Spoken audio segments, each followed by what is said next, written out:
Good morning, KJ. Welcome. Glad to have you here this morning. Good morning, Flawless. Welcome.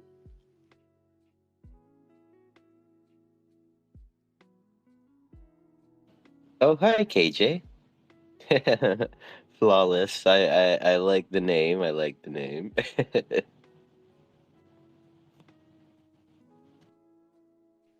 Oh no, Sinful, were you talking? I saw your mic thing go off, but I couldn't hear you. You didn't hear me speak just now?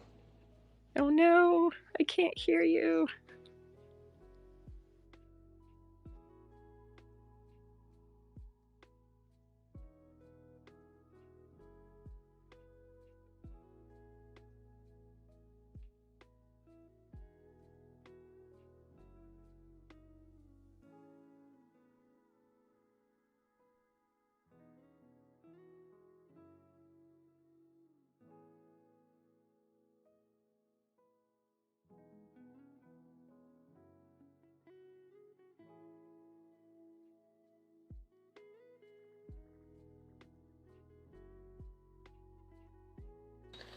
Hopefully now it sounds better, or it sounds in general.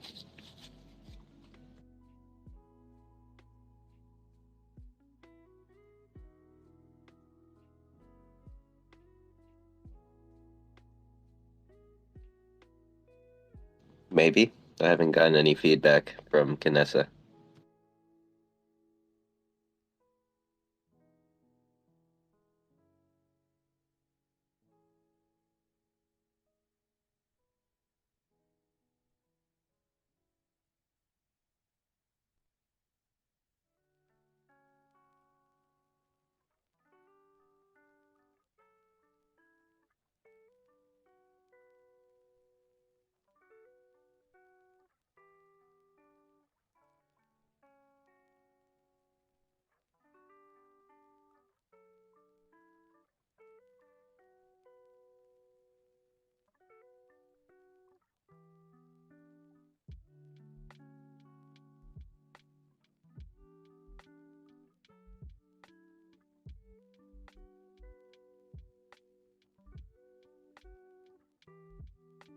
Hello, hello, Earth to Kanessa.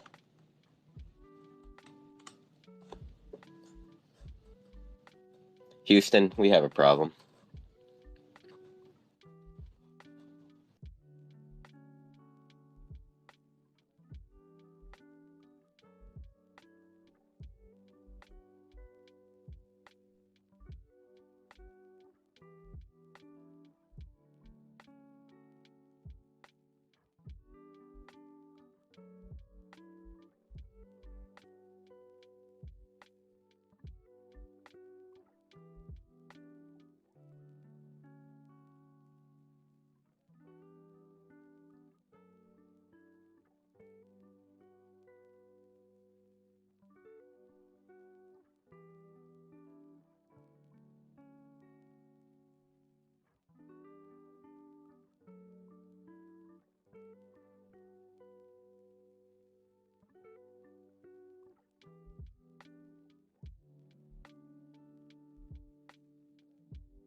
Okay, I'm not sure if Sin. It doesn't look like he's talking because it's not letting him up as a co-host. So we apologize. We've got technical difficulties. We're trying to figure it out. I'm not sure. I think it's me rugging because I was talking a little robotic this morning.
Hey, the room filled pretty quickly.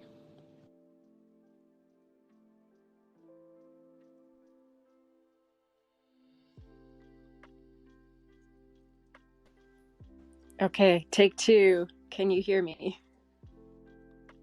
I hear you. Yeah, I can hear you.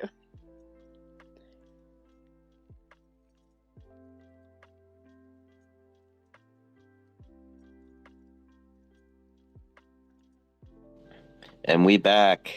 Hello, Zesty, Kayel, Mazafaka. What's up, DCL Curations? Welcome today. Welcome and thank you, everyone, for your time.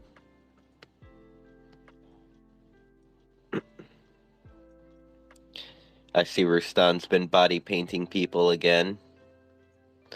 As of 12 minutes ago, there is a doll paint he did.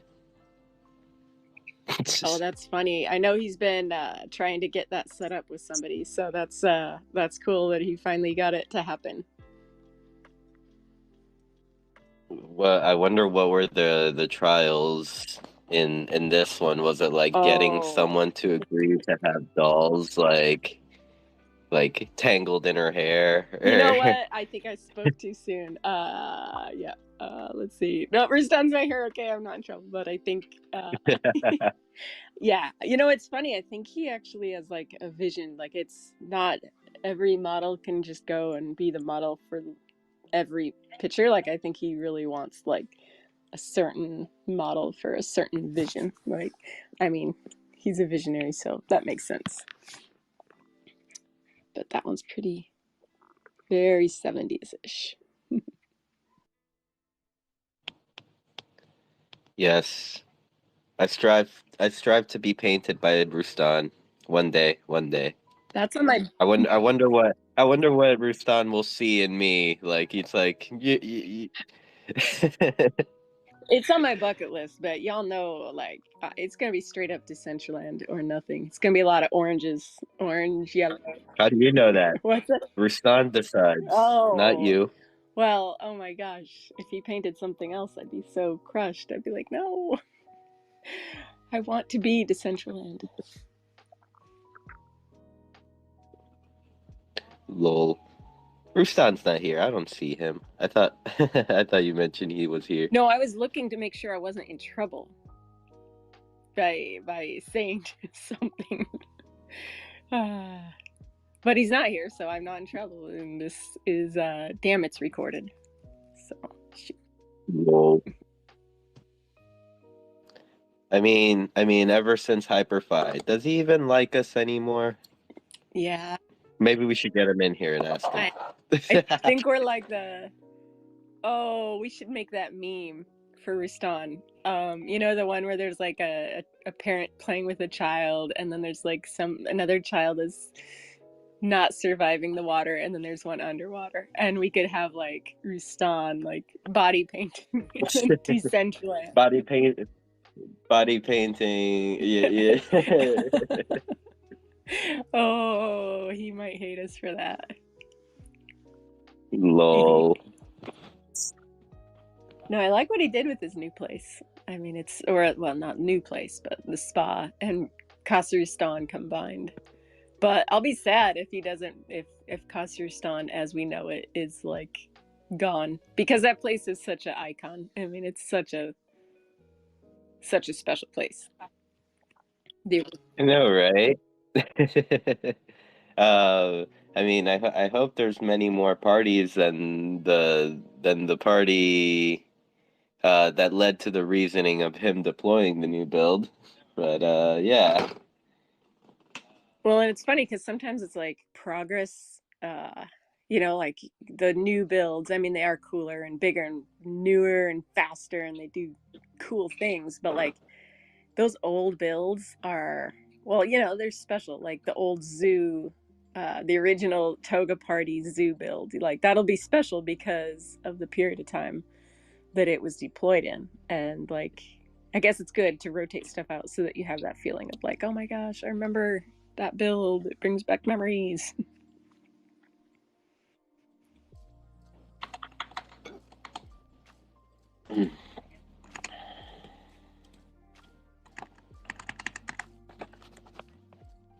Sorry, I'm sitting over here wondering why my scene changes don't work. Oh no. Ah, OBS. Well, You come at me with the jank once again.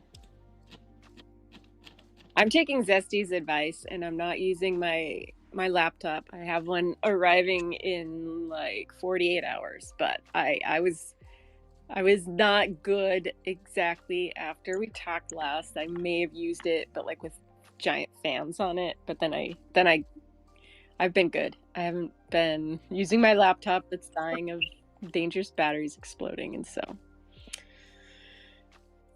soon, soon.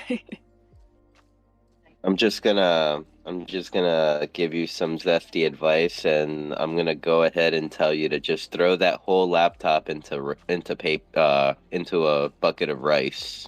Why not? Ah, yes, yes. It's just, you know, that like Yeah. that laptop has like 2 years worth of Decentraland history, and so if anything happened to it, that's like the worst part. Is I'll get that shit backed up soon. So I just stepped up to say rice is for moisture. That doesn't help with battery fires. Shh. I was trying to sound smart. So how about like baking soda? Does baking soda like isn't that like anti-inflammatory? Couldn't we put it in baking soda? Yank the battery, put it in a lipo bag. Boom, done. I know you, but like you can't just yank the battery. Like it's all enclosed. How the fuck do I open the back up? I think it's not There's just like probably an iFixit teardown guide, or at yeah. least somebody put a guide on YouTube about it. Yep, I will do that. I just kind of have been like not messing with it, but I will do that. That'll be next because I do want to get like if I can use it. I still want to use it without the battery, but just figured. Or if not, yank the drive and just keep that, and e-waste the rest. Yep. Problem solved. Yep. Well, I gotta admit, it's been kind of nice to be disconnected in some way. Like, just I don't know.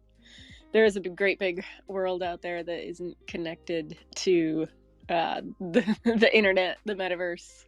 So it's been good. Like I definitely miss it and want to be back, but at the same time, I got to make a positive out of it and just appreciate it. And I touched grass, I touched a rock, I touched some salt water, and none of that killed me. So Sounds like a lot of germs. yeah, there might be.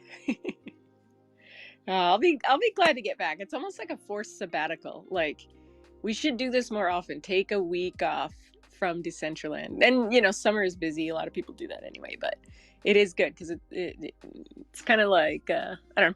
It's like refocus. Like okay, what am I doing here? Like what do I want to be doing here? How can I get there? So yeah, it's been good.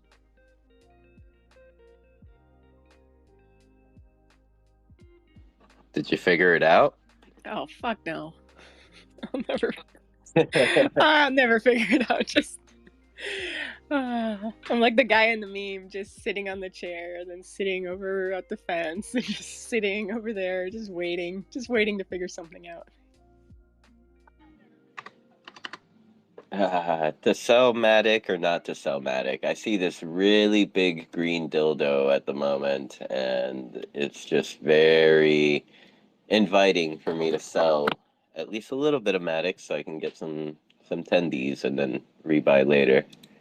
I think I'll do I it. don't know. Do it. Ah, But need more Matic. What's but up, then think Rusty? of all the gas fees that you will have prepaid by holding the Matic. That's all I use it for. Lol.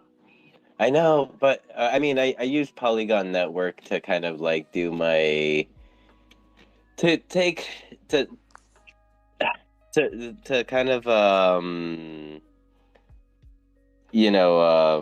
what is it? Well, what would it be? Like feed my addiction of having to like trade assets. I kind of just use Polygon Network and do my small arbitrage trading in there. Polygon Network. I know. I mean, I think there's some value in that just to get those little trades out of your system, because otherwise you just do big trades and they can hurt so bad. Yeah, it's not I'm just flipping my actual bag and then all of a sudden it's like, "Oh no, the pump that I thought was the pump, it was actually the pre-pump and now we're at the pump." Yeah, I mean, when Mark mentioned Meta, I think Mana was at, I want to say 73 cents, and then it went up to $1.26, and I'm like, holy shit! Like I gotta sell now. Like it'll never be $1.26 again. Like this is insane. And so just boom, sold it all. And it was one of those things like 72 hours later, it was like $4. So Yeah. oh, yes. Yeah. I think the value of one parcel of land went from like $4,000 to like 72 hours later, it was like $17,000. Like that shit is crazy. So, Yeah. I guess like before even like I guess a little bit before Mark like announced that whatchamacallit announced Meta. I was like I used to like just like trade like just bigger amounts of ETH back and forth, like from like the 1600s all the way to like the 2200s and play that wave. And then I remember like I had stocked up because I was hearing rumors about Amazon getting into the crypto game. And I was like, "Oh shit, I'm gonna stock up on all my ETH and to the moon." And then I saw the announcement that was like, "Just kidding, it was just a rumor. Amazon told us they're not gonna accept crypto." And then crypto took a shit. I sold everything. Actually, crypto didn't take a shit. I just sold everything, expecting it to take a shit. And welcome 2020. What was it? Was it a 2020 pump? No. 20, Welcome 2021 yeah, pump. 2021. Oh, yeah. Oh, yes. I mean, There will be stories. There will be stories when we're all old, sitting around like the table in, like some island that won't extradite us for. Well, this is a recording space, so we all definitely, pay our taxes. But that or like a federal prison will be like, I remember back in 2021, like, times are hard. But I mean, I think it's all perspective, and I think that it's what is mana now? 36 cents. So It's a deal. yeah, Cheap. it is. Cheap AF. It is. And it has so much utility. Like, I think it's when people come into space and they wonder about, they ask us about the price of mana, and it's like, well, there's the price of mana, but then there's the utility of mana. And there's so much more utility that this one coin has that all these other, coins and shit coins don't have that much behind them. Like, yeah, it'd be interesting to see how many how many users are actually using it. I know Ada, like Cardano, once had some stats about the amount of edits made to their smart contracts. And it was like the number one, the highest amount of edits that are just constantly being contributed to their smart contract. It'd be interesting to see that, like how many things are built or written on mana. Compare that to other coins. I just feel like there's so much more than just, an investment, like speculation, buying the coin. There's wearables being created, emotes, there's VP, there's land being bought and sold. And a little speculation, I guess. Despite Ada having a whole network, I say mana has more utility than Ada. I stick by my words. I think so. Tell me otherwise. No, I think you're right. And I think it's like every project, I mean, you're not gonna see what projects are built the best until there's a big problem, because then you're gonna see that, like, all the peer reviewed, research based, effort that's going into a contract like Ada. Maybe then it'll outperform and outcompete everything else. But if you don't have that massive problem, then you're building for a flood that will never come. But yeah, I don't know. I like what they do behind the scenes, but I also am waiting like forever for some stuff to happen, and their work slow. Either that or it's like a slow rock. Like next year release it. So I guess that's where mana has an advantage, maybe.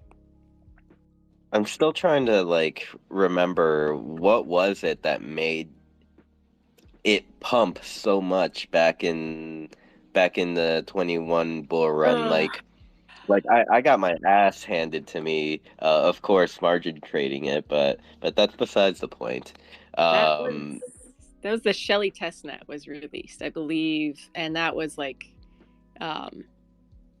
yeah, I kind of blocked No, that. Shelly releases the Shelly testnet, Yeah, not Ada. the Shelly. Oh, that's cool. I didn't make a connection that there's actually a Shelly named testnet. Yeah. Ouch. Take profits, kids. Take profits. I should have taken my profits when I could. I should have just ran and then flipped it. If I would have gone short at the peak, I would have been rich by now. I would have all the parcels, and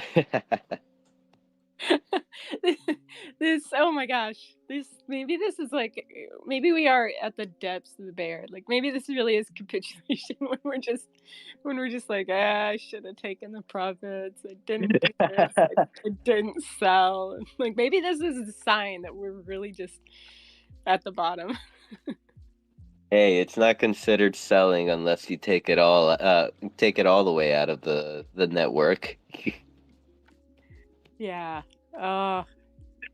there's got to be like different levels of like crypto traders, like the people that have already gone through, the 2013s, the 2016, the 2017, like they're a different level of hardcore, because after people get in, and they're like, hey, I was buying mana way down at $2, and now it's at 850, and then there'll be us that are like, oh, let me tell you.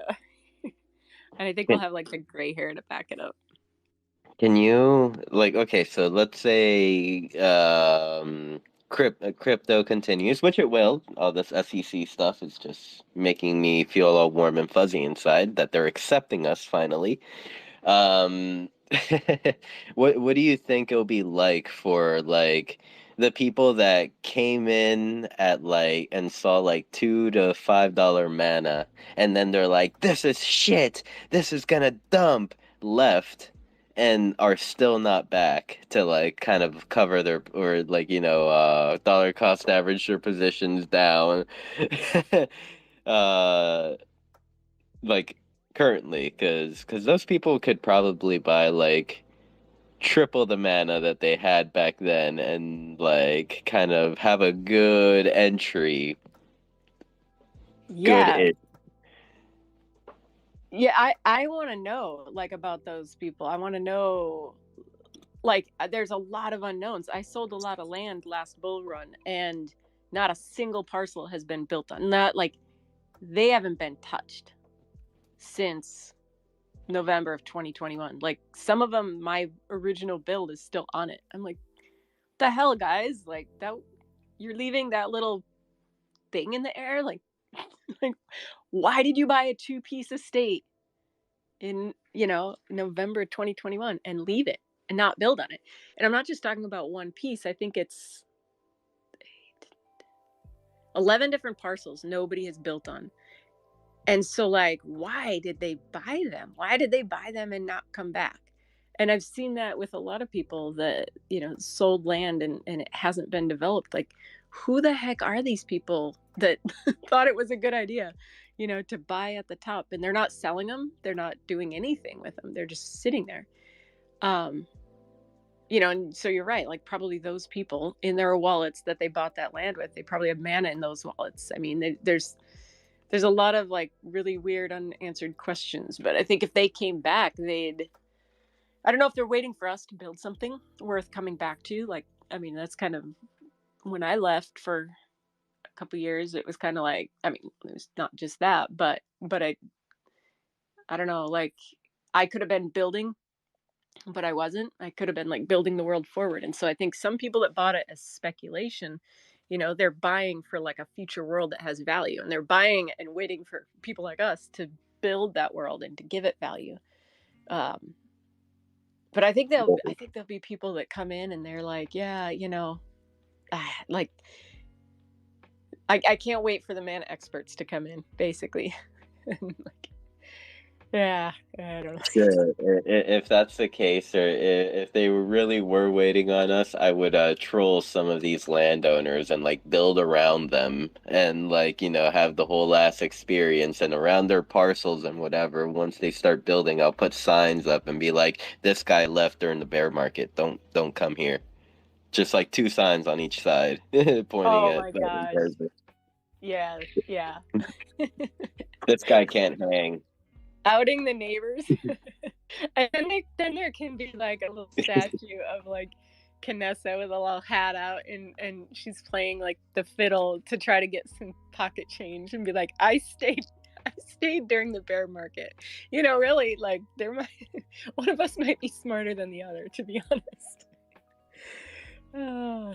When bull, so we can actually do that. We can make a wearable that just says like just plain and simple in the front. I stayed during the bear market. Oh my gosh. Yeah. I am a builder bear. Bulletproof armor. Like that is doing a lot of damage. Like and like bare feet and like ribbons. And maybe some straw sticking out of our hair and shit like that.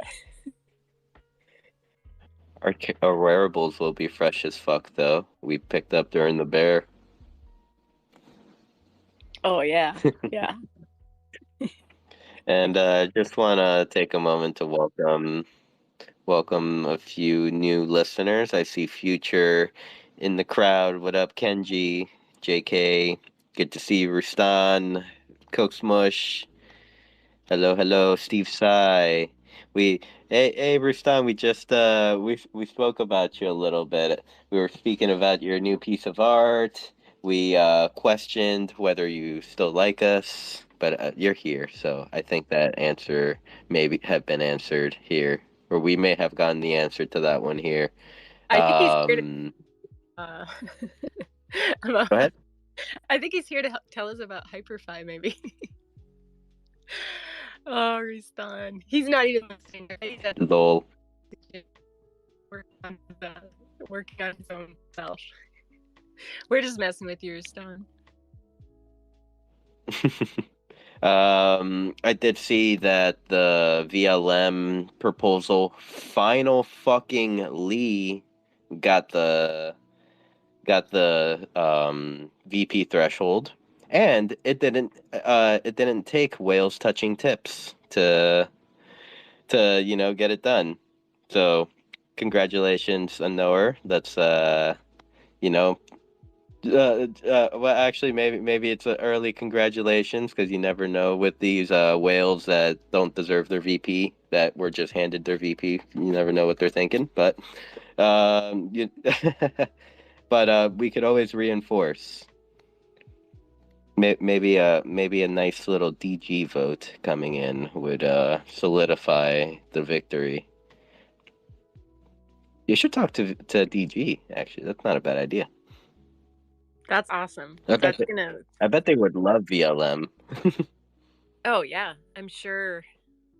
I'm sure that would make it easier for them, or even, yeah. I mean, they've got a lot of stuff going, being deployed, being undeployed, probably. Hey, figured I'd come up and it's fun you guys mentioned DG because I think Tobic actually submitted something to their DAO to determine how they were going to vote on the VLM proposal. So we could have some more reinforcements coming in just in case.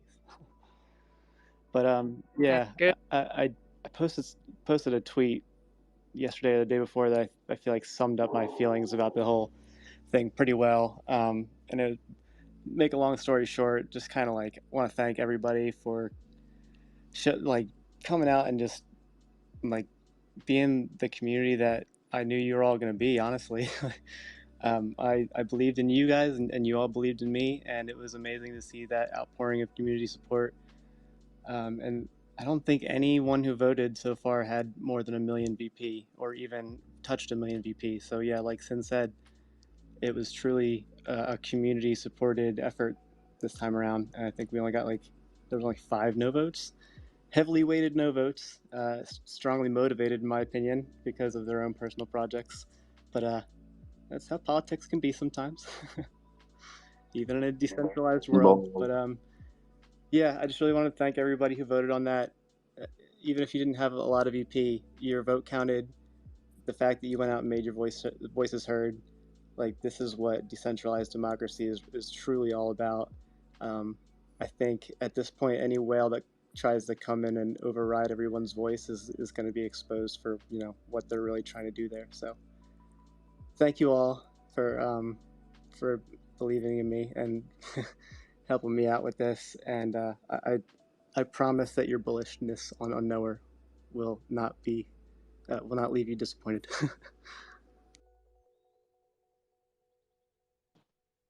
Oh, I'm sure it won't. I'm sure it won't. I mean, the product is there. Like, there is nothing to like that could just like all of a sudden it's like, okay, I'm unbullish on this product that is already here because I've been waiting for it for 6 months.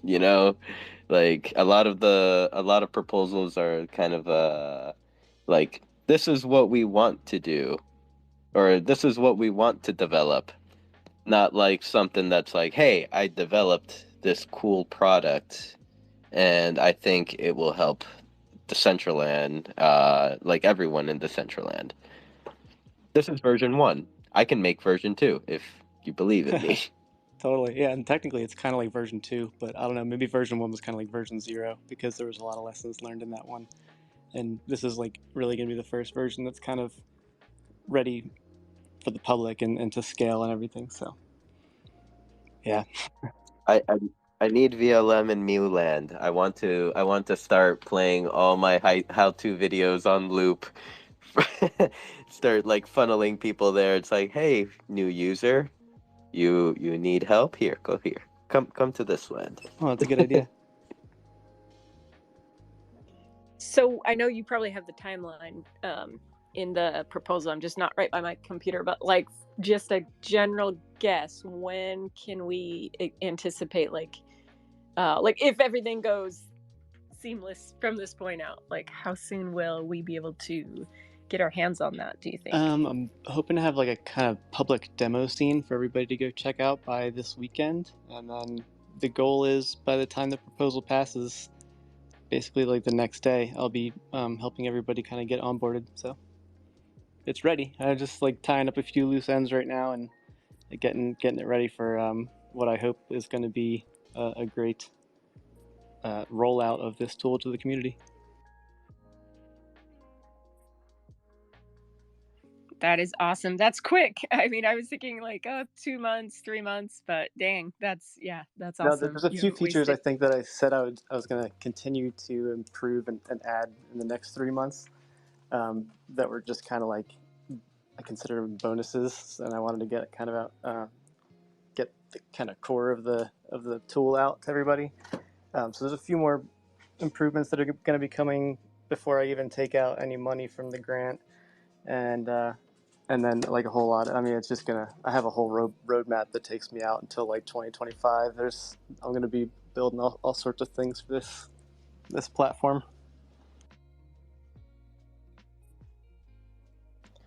That makes me happy because like what kind of the like that tells me that there will be further development in VLM.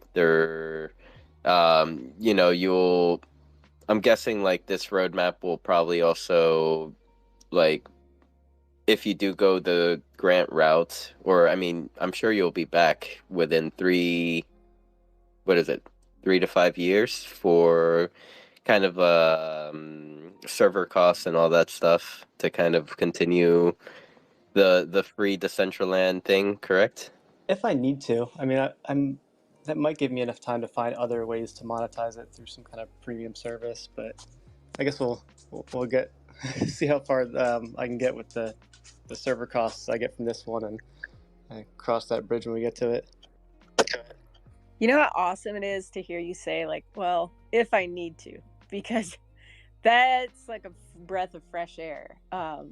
Like I know every grant is different, and I don't know the inner workings of most, but it does seem like some just have it on their roadmap that they'll just come back for that next chunk of change. So to hear that you like, I don't know, like just personally you made it before you asked for money, that's a huge pro in my book, is that you didn't wait for the grant to actually build some cool shit. And then, like you said in, I think, our last space, like, I'm going to do this whether I get the DAO funds or not. And I think that it just speaks volumes to motive and like intentions. So it's refreshing to hear you say that. So I just personally appreciate that, Anor.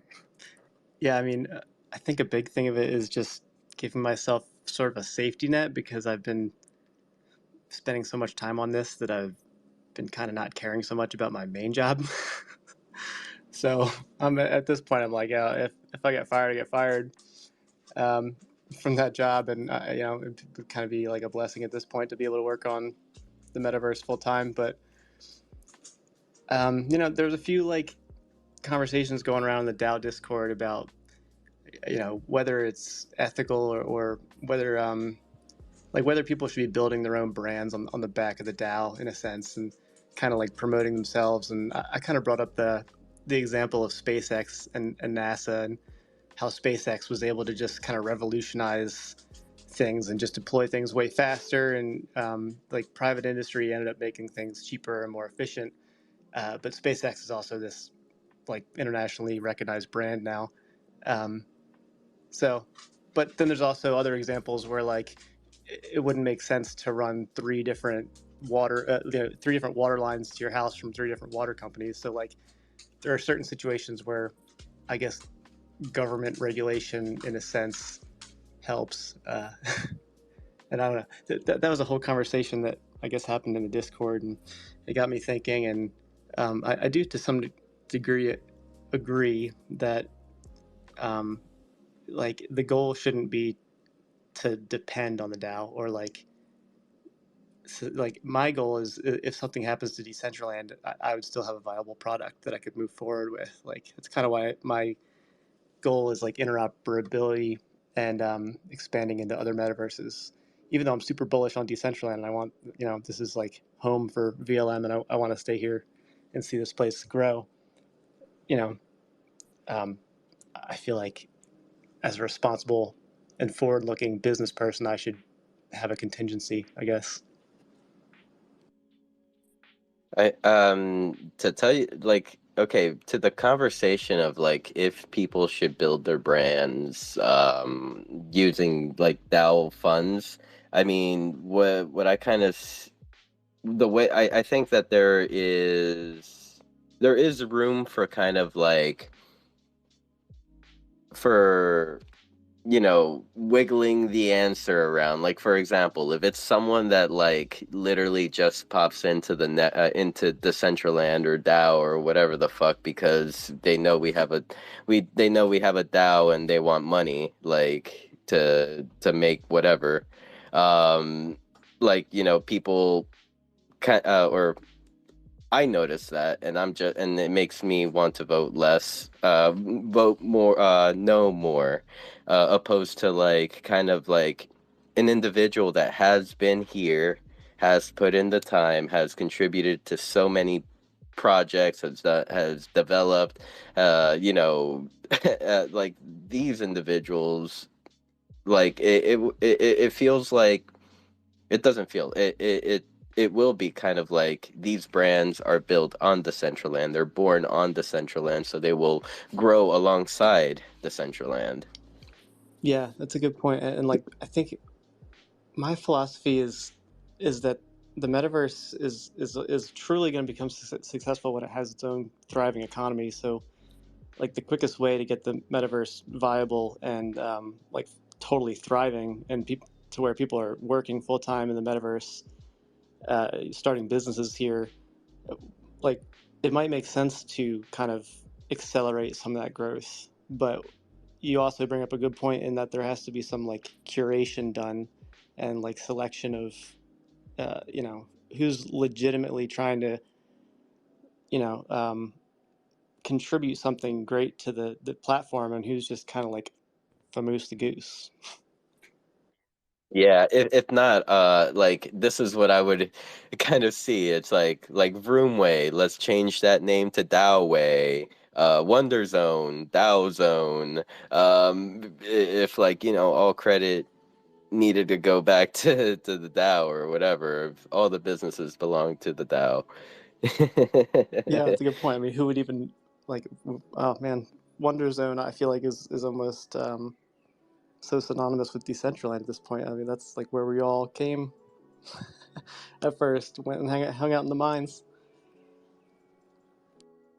I think things are just way too interconnected that it would just be impossible, and so much energy that you'd have to exude to make sure that brands are built, if they're using DAO, like that they're giving the right amount of like reference back to the DAO. Like and I guess just like I always take it back to like, well, what is the intent? Like, what is the whole purpose of the DAO? Because the DAO is here to give us a runway to build this world. And if brands are built here with a little bit of assistance from the DAO and they're successful, like that's good for Decentraland. So it would take way too much energy to be like, hey, you didn't, give enough credit to the DAO and you accepted DAO funds. Like, there's just no way is that that seems like it would be fighting an uphill battle. And if one of us succeeds, I think there's a potential for all of us to succeed. Like if one of us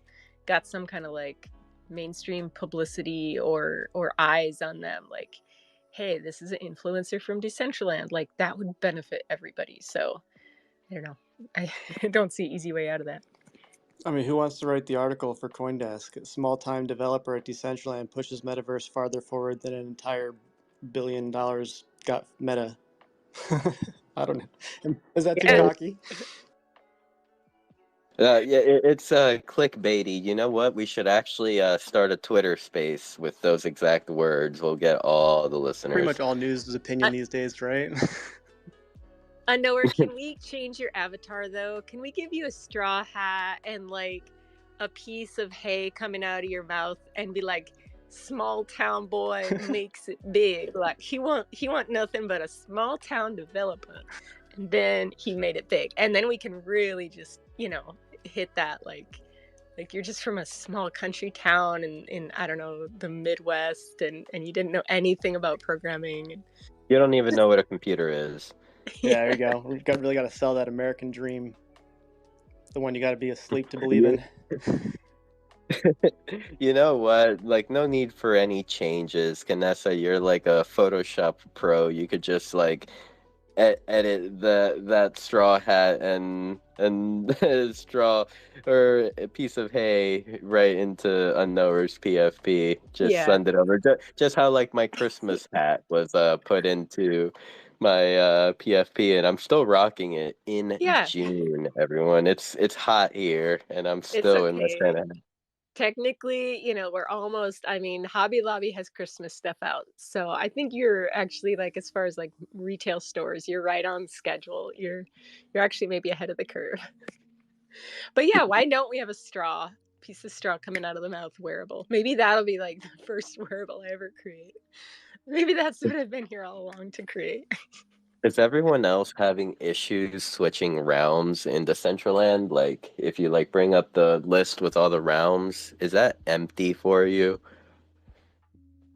I can't say I do that often enough to be able to say. Sadness. Can't switch rounds. Oh yeah, I forget Canessa's not here today due to safety issues. Safety issue. Think about just putting like a blanket over my laptop so that way if it's loaded, it wouldn't like send shrapnel into my face. But then I just opted to take a week off. So, but I see DCL Curations has come up. Save me from my MacGyver computer issues. You got to watch that video. Build yourself a nice PC. Yeah, you definitely don't want a laptop blowing up on you. That would be bad. I was gonna say something to the whole like, should people be building companies off of like grant money and stuff? I find it so kind of like interesting because anytime people go for a grant, like, you know, the main goal or the main hope is like, okay, you know, we've give them some funding now, and then they can create something that starts generating money so that they can continue building it without, you know, having to constantly come back to the DAO for more funds. And it's like, well, to do that, you know, it kind of has to be a business. Like, you kind of have to set up a company for tax purposes and legal purposes. And it's just like the entire concept of like, these people need to get to a point where they can continue building, keeping things up to date and expanding without, you know, relying on DAO funding in perpetuity. And so it's like, yeah, I mean, you kind of have to turn it into a company, right? Like, otherwise you're just coming back to the DAO every time. Yeah, otherwise you have to set up like a nonprofit. And I can't speak for every country in the world, but I know here in the U.S. that can be a headache of accountability. Yeah, exactly. And I actually, at one point,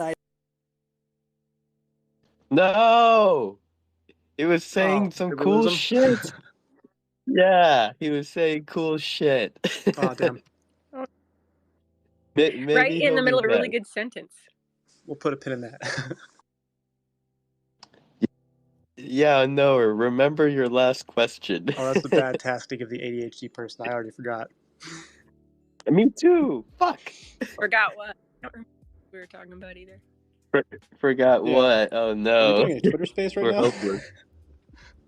I got What the one. hell? I'm Hey, back. he's back. Welcome back. Thank you. Now, at one point, I literally thought about spinning off like the virtual library as a nonprofit, but then I got to talking to some people, and I was like, "This is going to be a bitch." So not doing that. But I guess the way that I kind of leverage the library, like DCL Curations, as a company, like does consulting work and conducts workshops and does like project management and stuff like that. So that's kind of like the core of my company and where I like actually make money from, and then I inevitably spend it all on developers and giveaways and Decentraland anyway.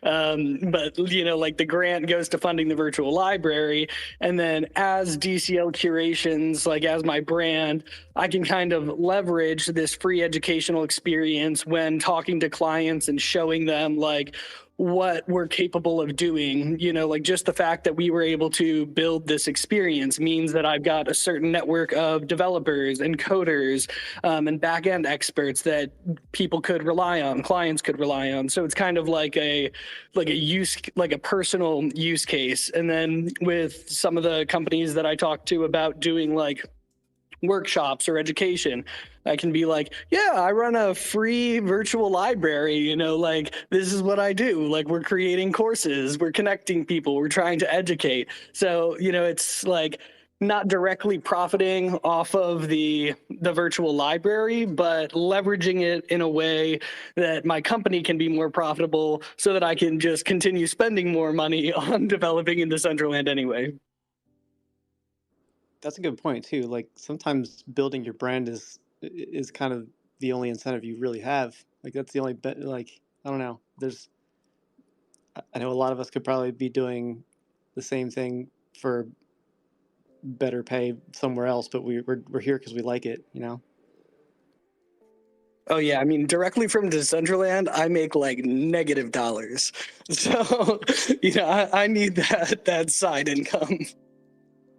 Yeah. So I guess there's a good point to be made there. It's like to some degree we're all sort of investing our time and effort into this platform, and it is good to see that the DAO exists to kind of invest back into us a little bit. Well, and we're also working on an impossible task. If you're asking companies to, like a group or like a Wondermine or Roomway, like to build something and then become self-sustainable right now, like that is not, we just do not have the users for that. And so, I mean, we have to remember that we're building for a population of people that aren't here yet. And this is going to be, I mean, I feel like we're going to be at some point in the future looking back, and we're going to realize that like, okay, all that hard work that we did during the bear market, when we had arguments about like, how are we going to make this sustainable? Like we're going to realize in the future that this is the way it had to be. But right now, when we're in the thick of it and people are asking for grants because they need to sustain the project and there's not enough people to make it, viable, that it's like we're just, it's a lose-lose until we get numbers. And there's some number, there is some number out there that Wondermine needs that many users to become self-sufficient. Like I don't know what that number is, but it's probably freaking huge. And I just, like I don't know when we're ever going to get there until we have widespread adoption, which could be years and years and years out. But it's the businesses that are here right now building this shit, not just during the bear market that like, in 2 years everything's going to be fine, but like in 5 years, in 10 years, these are going to be the businesses that are like, I just think that we don't know where it's going to take us. It's going to be, there could be a Vroomway in every metaverse, but it's like, it's just, we gotta reframe the way that we think about it if we're trying to get our investment back from the DAO. Otherwise, we're just always going to fight a losing battle. Well, one way to make it a lose-lose-lose is so STK7 is coming out or has come out, right? And they had a call about it last week, and SDK 6, the foundation is going to stop supporting at the end of this year. So, I mean, your SDK 6 stuff can still be deployed, but if like bugs and things like that start popping up, like the foundation is no longer going to be like maintaining and supporting things on SDK 6. And SDK 7, like the way the code structure is vastly different to SDK 6. So basically the foundation decided to move everything to SDK 7. The DAO has been spending all of its money on people building and deploying experience with SDK 6, and now the foundation's basically saying that everybody, with a big experience, if they want to be on something that's continuing to be supported, needs to rework all of their code from scratch and rebuild it through SDK 7. And so I'm sitting there thinking, and I'm like, man, I had a $59,000 grant. We've worked on building the library for like 8 months. And now I'm reaching out to Dapcraft and I'm like, hey, so how much would it cost for you guys to redo everything in SDK 7? And I'm just thinking, like, if hypothetically there was some like crazy bug that comes out or some crazy SDK 6 issue that just starts, not making those scenes as usable or as easy to experience, not that they always are, then, we've blown like millions of dollars from the DAO, and everybody just basically has to redo all of their stuff from scratch anyway, which if they just got the initial funding that they had the first time around is going to be millions of more dollars. And so to an extent, it's kind of like, well, if the foundation is pushing this on us, shouldn't they like at least release some sort of mechanism to easily, convert SDK 6 to SDK 7 code instead of just saying you have 5 months, until support ends and like good luck with it? Or shouldn't they subsidize the rework of this code, something like that? But I don't know. It's just, I don't know how it'll play out necessarily, but it was just kind of like a bomb that was dropped. They're just like, oh yeah, by the way, we're going to not support it anymore. Dapcraft doesn't offer revisions. No, I'm kidding. This would be a huge revision considering it would be like with a whole new structure. I did see CK came up while you were speaking DCL Curations. Did you want to add anything to what Curations was saying, CK? Yeah, that's actually the only reason why I popped up. I was just going to be a listener today, but I share the same sentiment as Curations, where I saw Nico post the forum post about, SDK 6 sunsetting and them prioritizing SDK 7. And, my feedback was like, you should be hand holding the creators, especially newer ones or those who are new to coding, in transitioning their code, because just like you said, Curations, even though your space has way more to it than say like Bubble Worlds or ABCs, but here I am, I just got to a place where like, wow, I can open up the code and do some very simple things, and now I'm expected to redo it from scratch with a new code that I've never even used. Is super intimidating. And I sort of feel like, you know, I've seen some people try to attempt to start from scratch with SDK 7 and just like fall into so many troubles. And they've shared their feedback about this and how like the docs aren't easy to follow exactly. Some of the links don't even work when you go to them, or the code is outdated for SDK 6, even though it's linked from the SDK 7 area. And so it's like, for me, I feel sort of, I don't know if powerless is the right word, but something akin to that, where like I'm not even sure if I can begin it, because it just feels like such an insurmountable hurdle. And SDK was already that. And I got comfortable with it, and now I'm being told I have to like, in what, 6-7 months, figure out how to completely redo all the code. And I know that they're available and like, saying that you can reach out and help, but I don't think that that's available for like a mass crew, right? That's probably a few of us who've been on those calls, whose faces, their names they might recognize. And that's not really fair, and that's going to turn away new people. So I am super following this because I really think that there's an opportunity, whether that's from the community or from the foundation or together, to be able to make this process easier for all of us and to like help one another, because I really would hate to see more people leave just because of this barrier.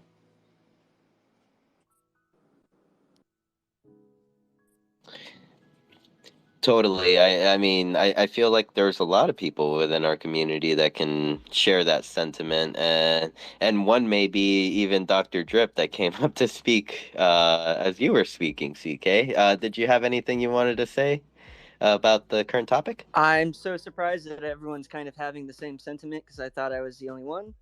So I went to that meeting and it was, I'm excited about SDK7 because I hear that there's a lot of performance issues that could be solved or at least improved. So I am looking forward to the claims of performance improvements. But personally, yeah, I heard that the game jam it's a requirement to be SDK7. So I, a little curious, started opening those files, and I've been a big supporter, advocate, I guess, for SDK7 in passing because they did convert the entire awesome repo, and they converted a lot of stuff on their end. And they did, swap over docs, and there's a lot that they've done that I appreciate. But when the other day, when it got time to open one of those up, um, the shit didn't work. Like straight up, like it didn't work. And I thought, like, okay, it's just me. It's just me. I'll hit up Unknower later. So I put it off. I think that was like 2 days ago. And then yesterday, Nikki hits me up and she's like, "Have you tried creating something in SDK7? Because it's just like not working." And I was like, "Holy shit!" So I'm not the only one. So then coming here and hearing a lot of the same sentiments. Also, I've been hearing from others in the DAO Discord that it's interesting that for the game jam they selected the same prizes from last year, and last year's price is not this year's price. So yeah, the incentivization to participate in game jam is a little bit low. And they are requiring SDK7. So that was kind of a bummer. But I think the biggest bummer coming from Dowway, I like that. We got to start using that Dowway. But coming from Vroomway, we did have plans well, we're in the works of like open sourcing and white labeling some of the, not the entire game. The game is obviously made of a bunch of different components, a lot of which are available in the awesome repo, a lot of which were custom developed, and a lot of which need to kind of be redone. They were not set to scale, and now that they're working together, there have been a lot of improvements for scalability. But the thing that really sucks is we've wanted to do that, and if we did, all of that code would be garbage. And it's just a little concerning that they did say that they expected SDK6 to be like a little bit backwards compatible, but it sounds like it's not. The way they're talking sunset. Sunset is such a beautiful word unless we're talking dev. Oh my goodness. But yeah, it's a little interesting what's going to happen with SDK7. Vroomway does have a lot of work, but we do still want to deliver to the community in a lot of different ways. We're working with musicians and True Band Room for creating custom soundtracks in the game. We're working with our Social Friday events for getting musicians more gigs. A variety of gigs is important for building a music career in the metaverse, and so we're proud of participating in that. But yeah, there are a lot of changes that we do want to make. We took so I love what I don't want to go on too much longer, but I love what Canessa said about the marketing not exactly being it. We can't just pump a ton of marketing dollars at this in its current state and expect people to love it. So Vroomway, we did have more of a marketing budget that we kind of reserved some, and so that's actually the fund that is going towards converting from SDK6 to SDK7. So that's we're on the last month of our current grant. We are looking at the idea of wagering systems, new game mode of bumper cars, the integration of a battle pass, some additional PvE additions to game modes, which might even include like a conversion of Demo Derby to like this kind of like a Destiny raid, taking out like a boss. More missions, a third solo sprint course, which actually we've got Solo Sprint 2 coming out, I think this week, if not next week, but no, it should be out this week. There's actually a ton of really, really big things coming out in the next 2 weeks for Vroomway, so watch out for Vroomway. We do have an AMA, not this Friday, but next Friday. So come through, ask questions. But yeah, I'll stay up here on stage in case anyone has any questions. But that's all I got. Thank you for listening. I do want to jump back in here and say, though, that for those that are frustrated and feeling like things aren't working, I know Oddjob did a FAPO session yesterday where he basically was like, I'm going to record this and I'm going to start off from scratch and show you guys SDK7, and had the same thing that you said, Doc. And so he submitted that video to Nico and Foundation, and they are aware of this feedback. I don't know what comes from here, but I do know that it has been sent, and a lot of these sentiments have been shared. So I hope we hear something soon. I'm so glad to hear that, and I do need to reach out more so that I can, not just feel insane with this broken code. But I don't know if you noticed, but they didn't actually get the code working in the demo.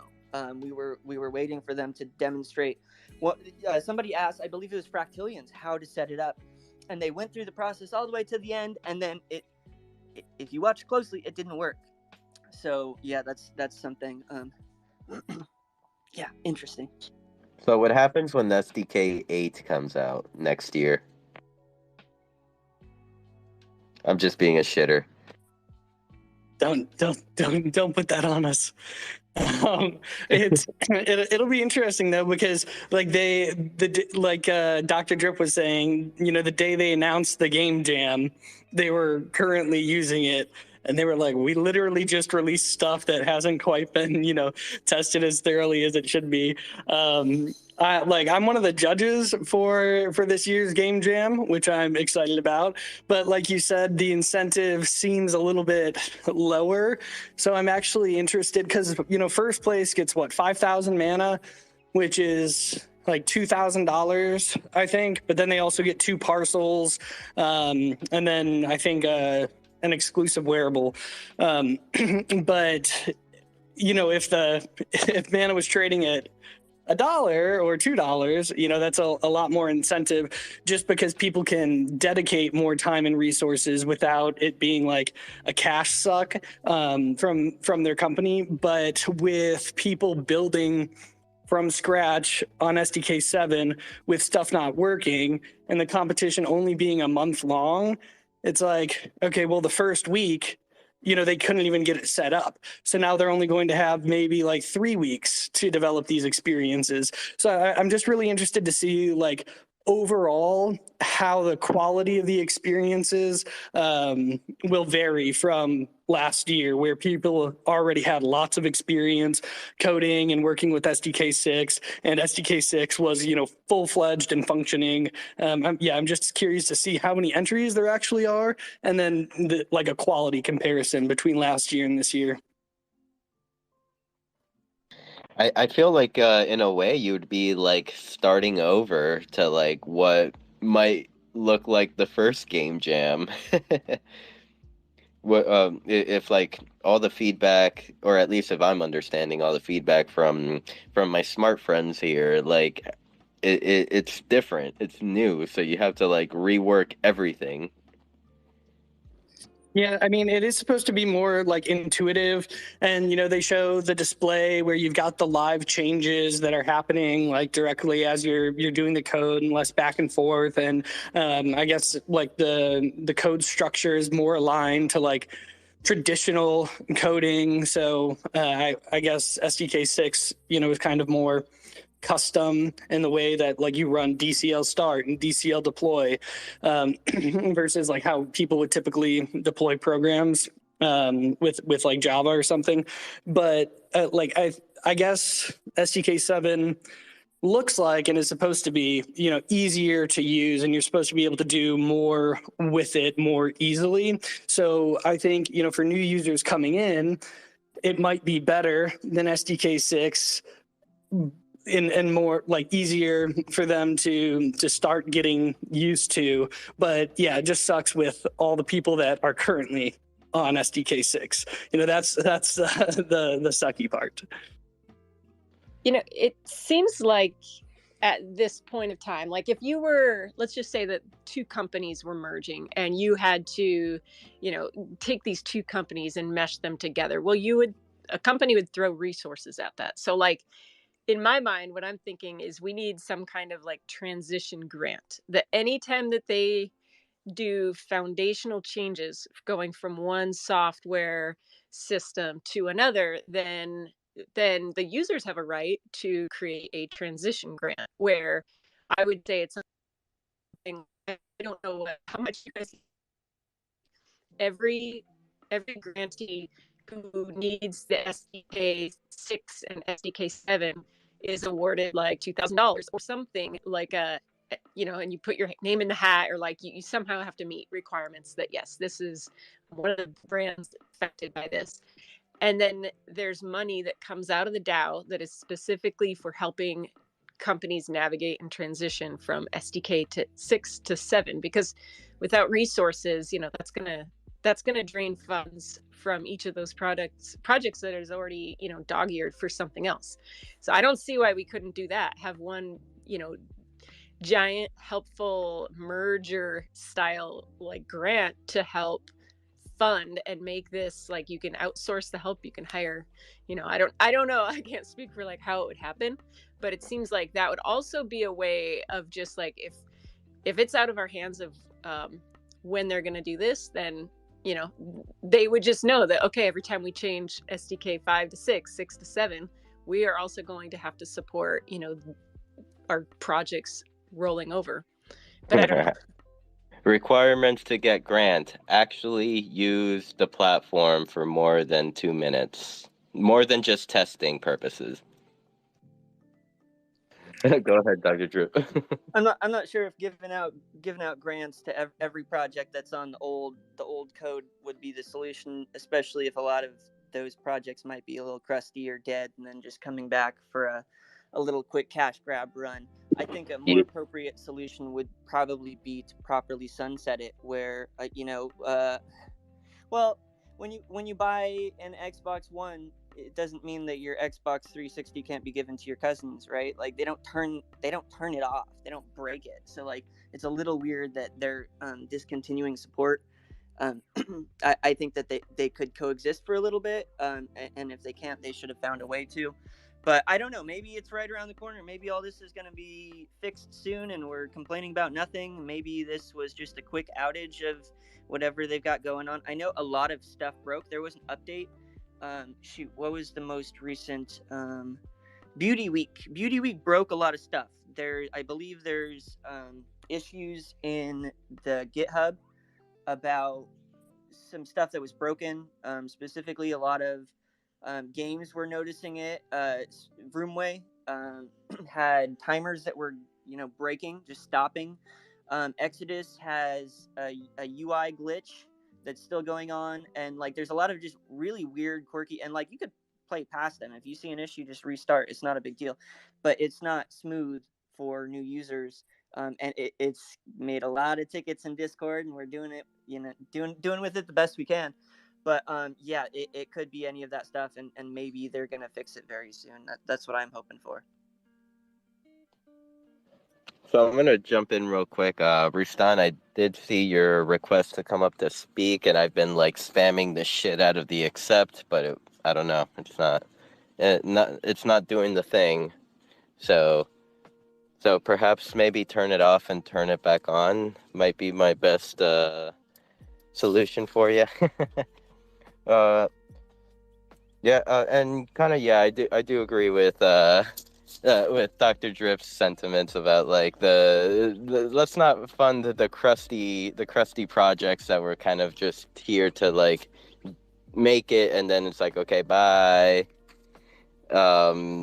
That's why I was like kind of saying like requirement: actually use the platform. And I would like to welcome Rustan up to the stage. Or actually, before we pass it to Rustan, let's see what Kanessa had to say. I hit the mute button on accident, so no, let's hear from Rustan. Hey guys, yeah, I missed that DAO meeting about SDK 7. I wanted to ask Anor. He recently built a world with his daughter in Roblox, and I was curious what that entailed. Was there coding involved in that, or was it just a simple building setup? And I asked this because like just the three letters SDK give me a headache these days. Like, and now hearing that SDK 6 is being sunsetted, it's like, oh my gosh. Like, I honestly do not want to touch SDK anymore ever again, especially after what I've been experiencing with Hyperfy. And like Miguel Amargo just built a quest on his Voxboards world in Hyperfy without using any coding at all. And I just see the future as like no coding for users, just build without coding. And so I don't understand why Decentraland doesn't have like the vision to build something where users can just create without coding. Yeah, it's funny you bring up that Roblox world. I built it in like a couple hours, maybe, just dragging things around. They have like a pretty cool little asset library, but yeah, it was all just drag and drop. And I kind of started out with a template, and I was able to kind of delete some things I didn't want out of it, and it was really easy. And man, yeah, I'm super like disappointed to hear that you're just kind of over even messing with the SDK, because I feel like that's really part of the problem that we need to solve is like I feel like Decentraland is still trying to figure out its actual identity. Like, what are we? Are we a social media platform in the metaverse? Are we a gaming platform? Because right now we're being outpaced for sure by platforms like Roblox. Or are we just this like little boutique showcase of developer projects? Because right now that's kind of what we're pushing towards, like making everybody relearn coding frameworks within 6 months. I mean, man, granted, I'm sure SDK will still work for quite a while, but I'm definitely not surprised to hear that people are a little bit like hesitant to even or like unsure of what to think of this and feeling a little bit rushed, because I'm definitely feeling that way too. And yeah, I don't know. It's disappointing to hear that like people like Rustan are just like being discouraged by decisions like this.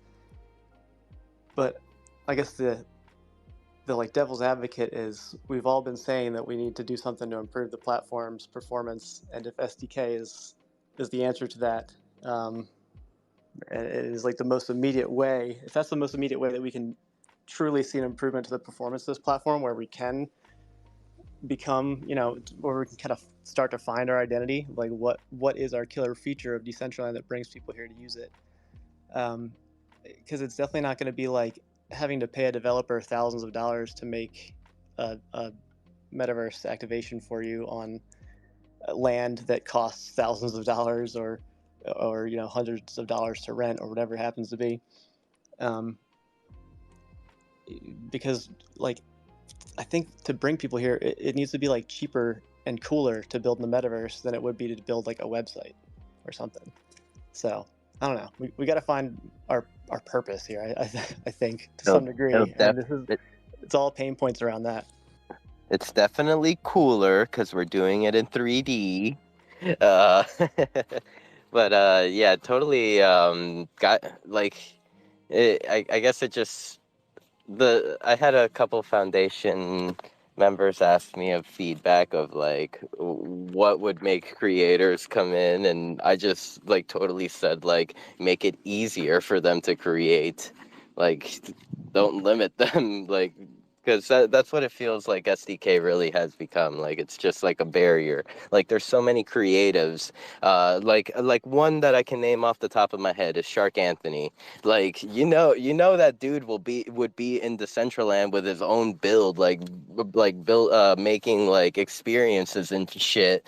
If he had something that would just let him drag and drop his stuff and like create his experience the way that he wanted it to, or not even just allow him to create a experience.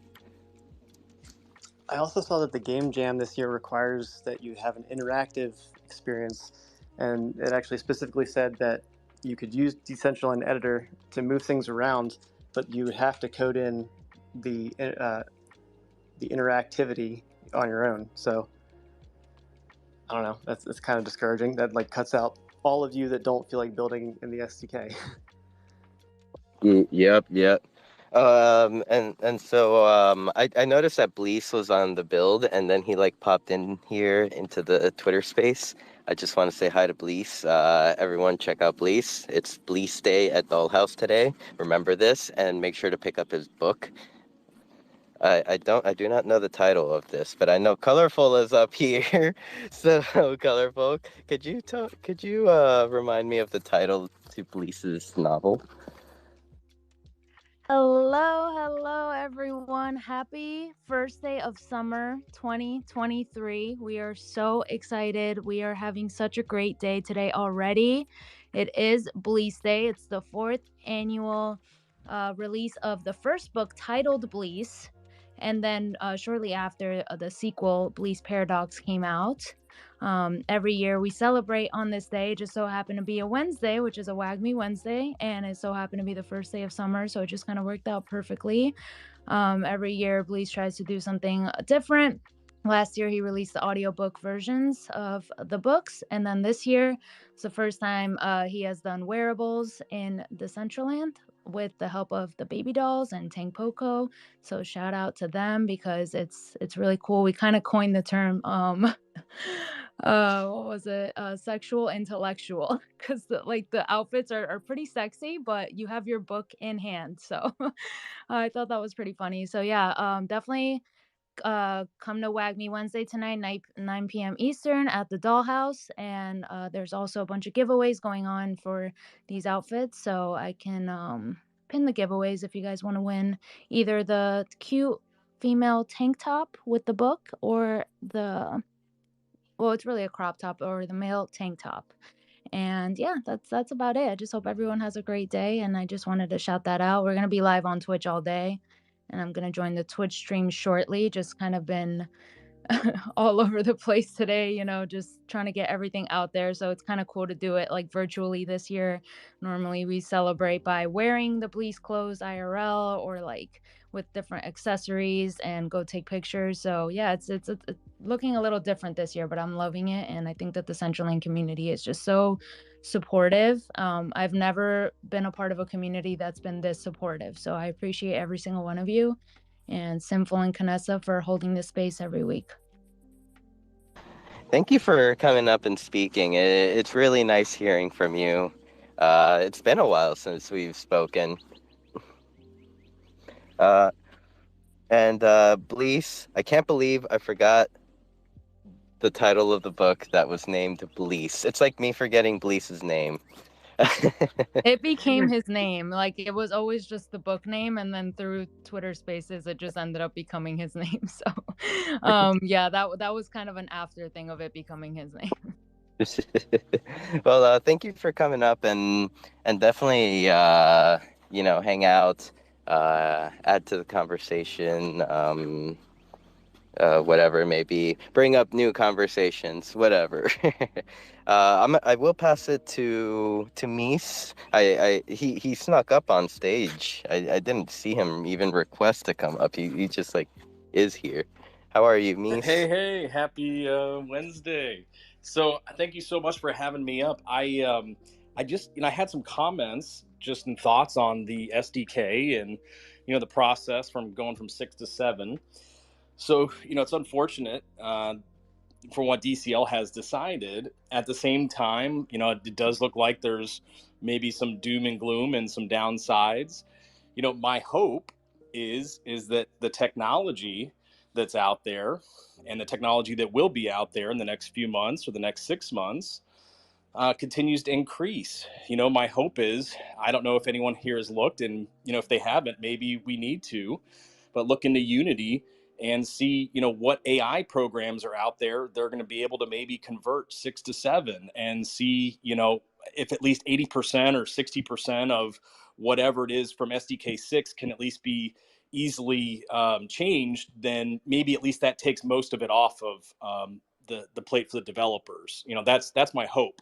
So I just want to say that it sounds bad, it seems bad, and it looks bad, but maybe there's something that we don't know about. So I just wanted to bring that up and to maybe at least have people thinking about these things and looking out there so that if they come out or when they come out, that we can know and get something done. I love that. I want to add to that ChatGPT just threw me some SDK 7 code the other day when I was looking for a quick SDK animation. I actually made a funny tweet about it, but no, it straight up gave me SDK 7 code, and I said, "This code isn't working. Is this SDK 6?" And it says, "Sorry for the confusion. This is SDK 7." So it sounds like the AI tools might know a little bit about it already. So yeah, I'm hopeful for that too. Thank you, Mies. I agree. But that's all I really had to contribute. So thank you guys so much. You all were having an amazing conversation, and that's why I wanted to come participate. And so thank you so much. I just want to jump off and piggyback off of all that stuff, which is really amazing to tell people. But also, as people are figuring out these tools, please document them and please share these resources. This is how we as a community get better together, because I do believe, like me said, that the transition to STK 7 should and hopefully will open up more possibilities for us to create experiences. But right now in this transition, we need a lot of hand holding, and we need proper documentation, and we need the community to also document what works for them, especially if some of the newer people who are learning SDK and like what works, because I think that's how we get more people involved.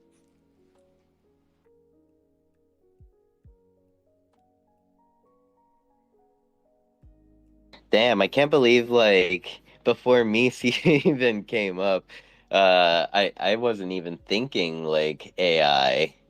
Uh, okay, maybe creators will be able to create as AI develops. Well, so yeah, I'll talk a little more. So, we've been working on the Angzar project, and, I'm not a coder. I'm not a 3D modeler either, right? So really in a year ago or whatever, I would have been able to build almost nothing in Decentraland. I would have been able to use the builder, whatever it is, maybe some of the basic tools.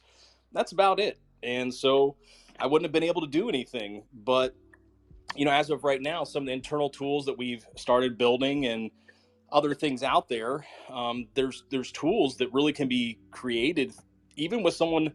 The tool that we created was even used or created through non-coding. It was literally just using chat gpt and asking it to create a website and do certain things and trial and error. And that has enabled me as a builder to do a lot of things that I never would have been able to do before as a non-coder and a non-3D modeler. And so we're still, working on this, all this stuff and seeing, what's capable and what can be done and how easy it is. But I think that, my hope is in the next 6 months, in the next 12 months, we're going to see a lot more tools out there, not only just from Decentraland, but other places as well, to make it much, much, much easier for people to create. And I think we're going to continue to see that even in Decentraland. So my hope, this is hope, right, is for the future, that it is brighter than it is today, and that even people like me, someone who's not a 3D modeler and a non-coder, would be able to still literally build 24/7 in Decentraland. Right now I'm able to put in NPCs in a scene and have them wear clothing and have them say things and have them move and choose a time of day that they show up in the scene, and all these different things. And so I can do all of that without even having any of the coding or 3D modeling, which I think is huge. So I'm just trying to imagine, myself, where we could be in 1 year with the technology.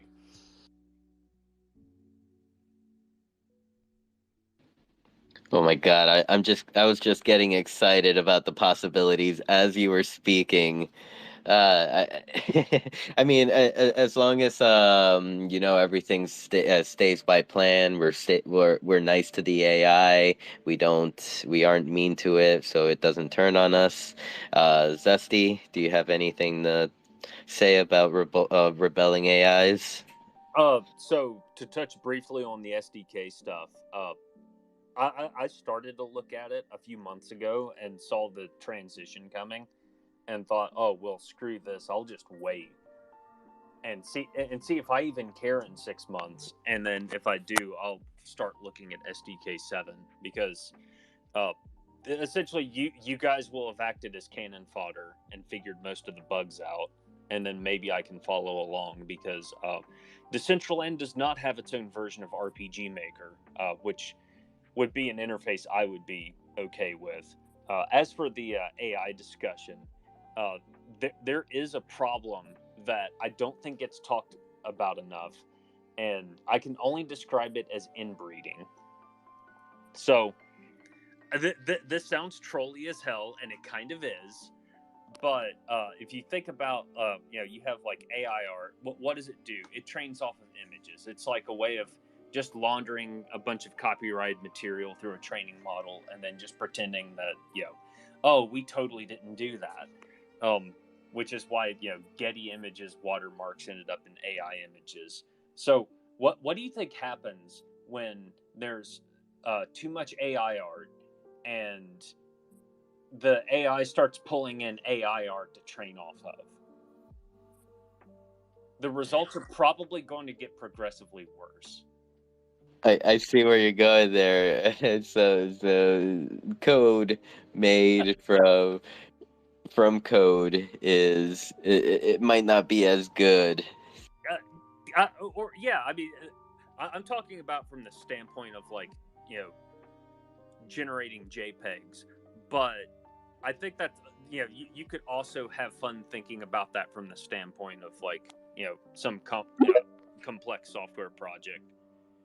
And at some point, I think you just say fuck it, and you just rip off the Band-Aid, and you own it, and you just name your project Cletus and move on with your life. That would be a very straightforward way to go along with it.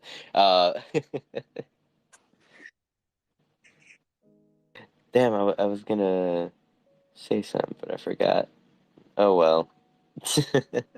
Oh man, Unknower, I know I saw that you came up to Yeah, I speak. wanted to just When's jump that up and for a talk bit? about AI and coding, I guess, give a little my perspective on it, because I've definitely had some, I don't know, it seems like arguments going back and forth with the AI, kind of telling it what it had to do. I definitely hope that there's significant improvements, but yeah, I definitely see a little bit as Estee's point where things could get weird if it starts iterating on itself or whatever. Yeah, I personally I think back to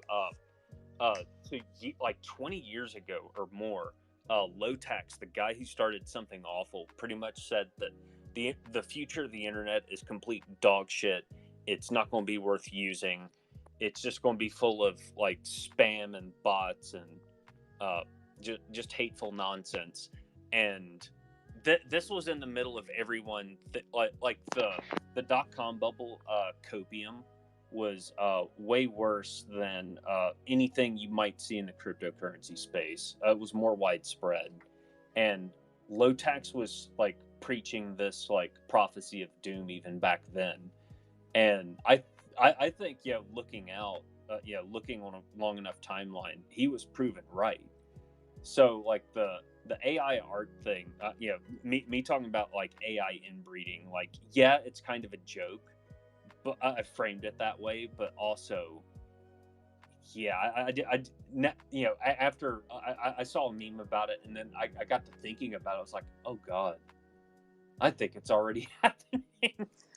I know there's also some like seemingly stupid things that AI still can't do that are just like computer sciencey kind of issues. Like if you tell AI to add like 4.0003 repeating or something plus 5.9 repeating, because of how floating point numbers and binary works, it's like really hard for it to do. Like it doesn't know how to do that computation in a way that works for programming. So like there's certain things like that where if you don't know the problem, you don't really know how to prompt the AI to give you the solution, I guess.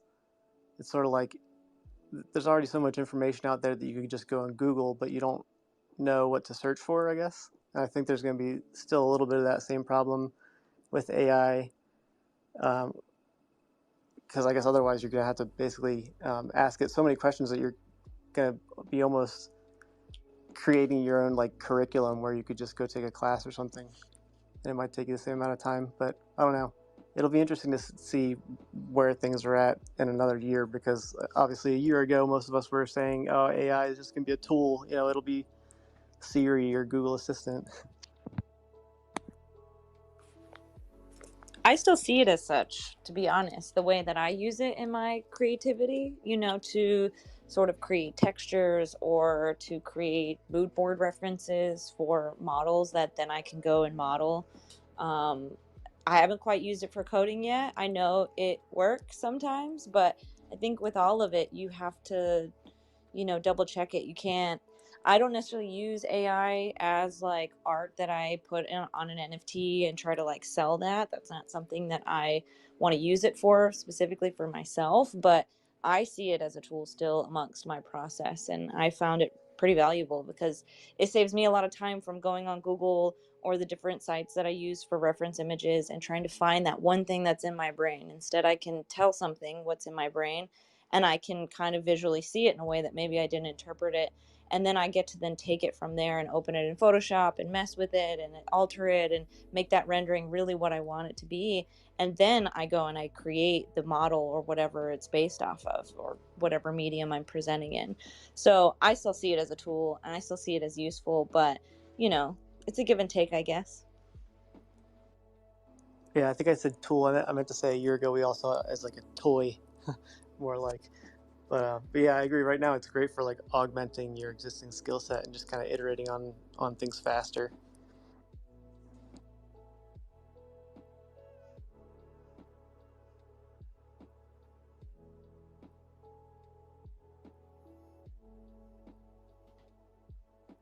This awkward silence was brought to you by Vox Boards. Hey guys, what's going on? I just popped in to say hi. I haven't seen you guys for a while. I haven't been on Decentraland much, so thought I'd swing in so you guys had a space and wanted to say what's up. And been real busy and stuff, so I haven't been on there very much. I'm the collab manager moderator at Etherscum NFT now, so I've been busy working on the Discord and stuff over there with them, and I'm working with a bunch of other projects and stuff. What up, Fearless? So good to see you, dude. I'm happy that you requested to come up and speak and say hello. And what was the project? Your Ether Scum? Yeah, it's Etherscum NFTs. Yeah, I've just been real busy working with them and stuff. And yeah, my other Twitter account got suspended. I don't know if it's because I spammed too much stuff out or tagged too many people on the same post trying to get stuff out there or whatever. But it's the first time it happened. Had like 1,000 followers, but I went back to this Twitter handle, and this one actually has my Decentraland screen name. So I guess that's a little bit better on that side. So you guys know who I am. I got the name on there now. dude, for sure. Thank you for coming up. And what are you thinking about all this AI talk? What are your thoughts and feelings about the AIs and our possible future overlords? I'm not really sure. I kind of just hopped in the space. I just got in here. Just wanted to come up and say hello. I'm currently at the doctor's waiting for an appointment for my newborn. She's about 2 weeks now. Oh, well, congratulations. That's amazing. Well, yeah, feel free to just hang out, add to the conversation if you feel like there's something you can speak on. And yeah, really good to hear from you. Absolutely, man. Yeah, I'll listen in for about, I think I got 18 more minutes, and then I got a space I got to run to afterwards, but I'll stay and hang out and listen, see what's going on with you guys. Hey, don't even worry about it. This space could end in 18 minutes. Who knows? Like we're just going until we can't no more. Great, man. Absolutely glad to hear from you guys and see you guys active, man. It's real important to be building still, especially in this time. Things are about to start kicking back off here, so it's a good time to build.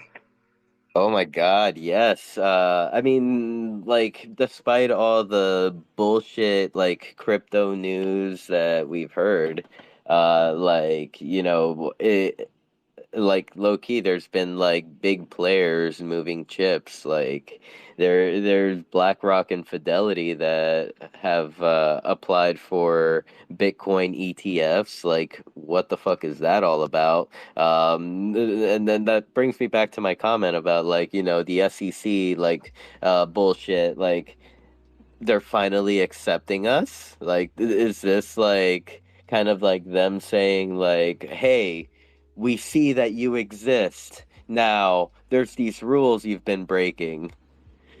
Oh, so now we're talking about like NFTs and stuff switching over to the Bitcoin change and stuff, right?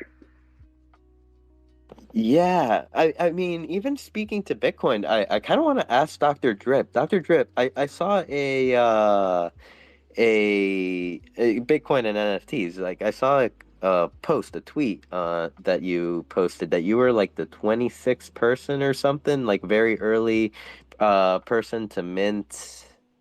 Man, I have to look at I have to find Uh, your tweet. I'm diving down all kinds of deep rabbit holes. I kind of don't want to talk about it because it's all so new. Not only does it not get any likes on Twitter, but like I told one of my friends about it, and they went to the wrong site and wallet drained themselves. They only lost $100, but like I'm a Oh no. oops, I got a call for a second. Okay. Oh, Yeah. hi. So ordinal inscriptions are amazing. Bitcoin is no longer crusty.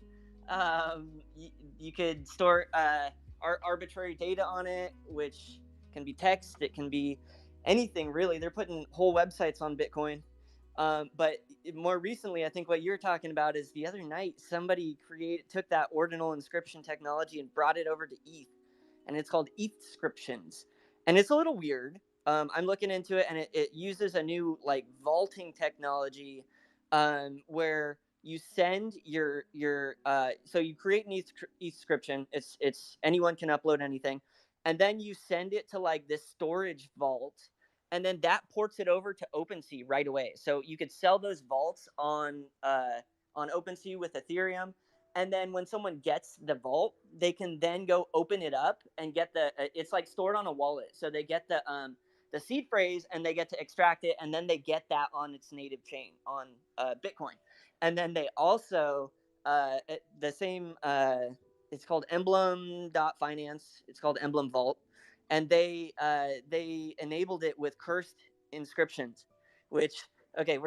I'll be quick. This is like really nerdy stuff. There was a I don't know if it was a bug. I think it was a bug.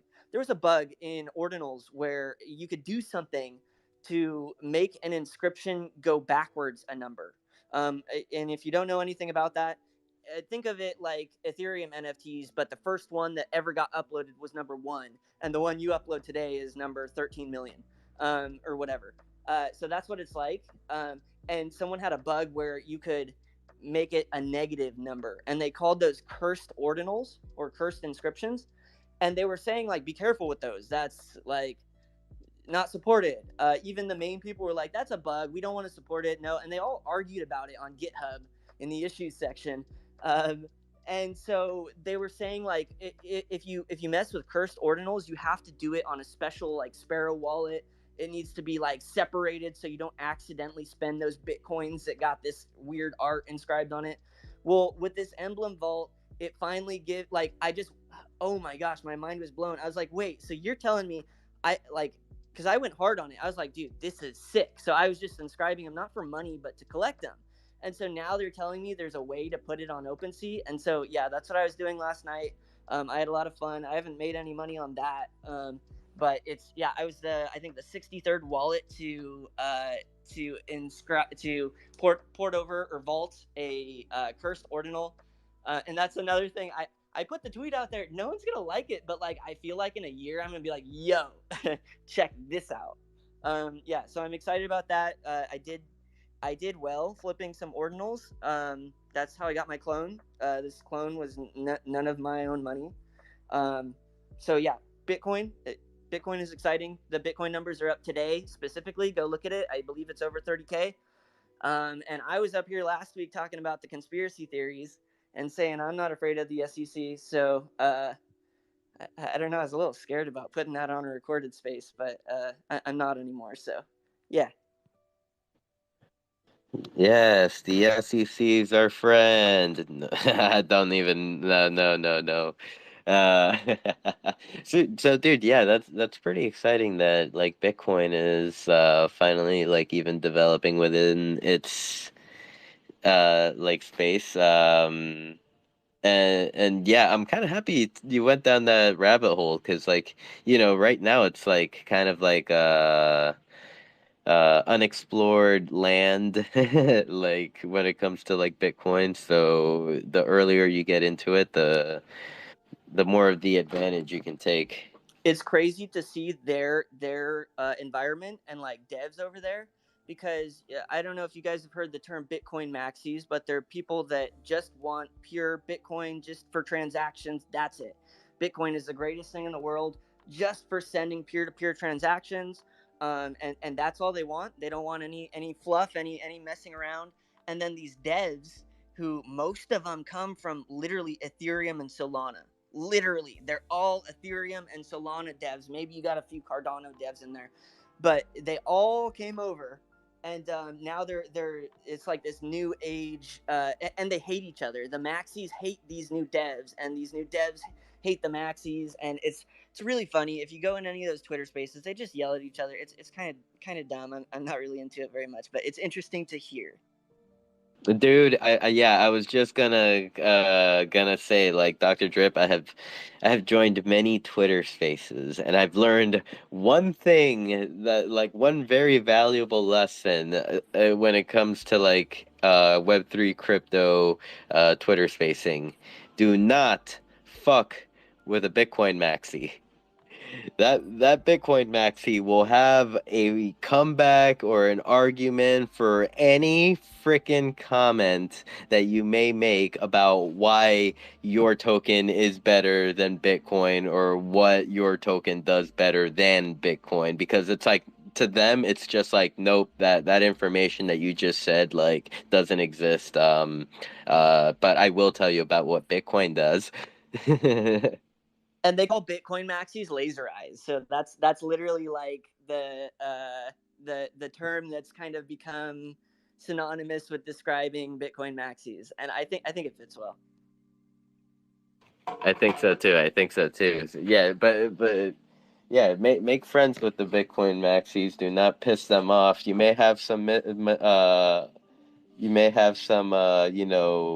different views on tokens. Your portfolio may be more diverse than theirs, but just don't talk about that because they'll destroy.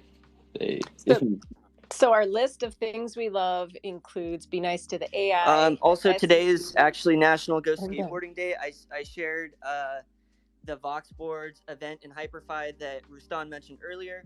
You can go do a quick quest and I believe win some raffles. They're raffling away some really cool wearables and also voxel art. And also, I guess it's time to share. I face doxed again this morning for Go Skateboarding Day. Sort of. I'll share that up now. Hee hee. By the way, Dr. Drip, could you hear Canessa before you in between when I finished speaking when you started? I don't think so. Okay, just making sure because you know how Twitter Space is. Canessa was saying something. Let's see if Canessa No. says something now, and you could hear it. Sorry, I think Canessa. I've been rugging. I think it's me. Can you hear me now, Dr. Drip? Nothing. Okay, okay. That's funny because you did answer like on cue. Like Canessa literally said, "Do you hear me now, Dr. Drip?" And you said nothing. Is it me? Should I leave and come back? I think it's her because she's been rugging all morning. Uh, It's Canessa, you want to turn it off and turn it back on? Yep, I'll go do that. I know it's got to be me. So, Okay. but that's awesome. Tell Dr. Drip that's awesome skateboarding day. So cool to hear that, and I will turn it off and come back in. Canessa said that that it's awesome that it's skateboarding day. Oh, and I love how when I think it was around the time when I said this awkward silence was brought to you by Vox Boards that you may have pinned a tweet at the top from to Vox Boards. Yeah, that's it. Oh, and also, I guess I also now I'm talking about events. Roomway has the Grand Prix event coming up on Monday. It's coming on Monday. This was the big event from last year that the entire community comes. It's kind of like a satellite experience detached from Roomway. And this year we actually coded it. We planned on doing it last month, but we had to push it a month back because we had two big devs come in and create this really cool experience that we're going to get to reuse. So now what you see that is Grand Prix, that's going to be an annual event, and like it's kind of like a standalone game that we made for the community, and it's going to exist separately. So yeah, come check it out. It's on Monday. It's free. Everyone can join in, and you can win some really cool prizes, including unique helmets, unique vehicles. They're very, very fast. And if you're not into it, you could hold or sell them on the marketplace. So come check it out. Come see what we've been doing. I'm really proud of it. And like I said earlier, in the next 2 weeks, there's going to be some very big stuff. So come sniff around. If you're not in that Discord, come check it out.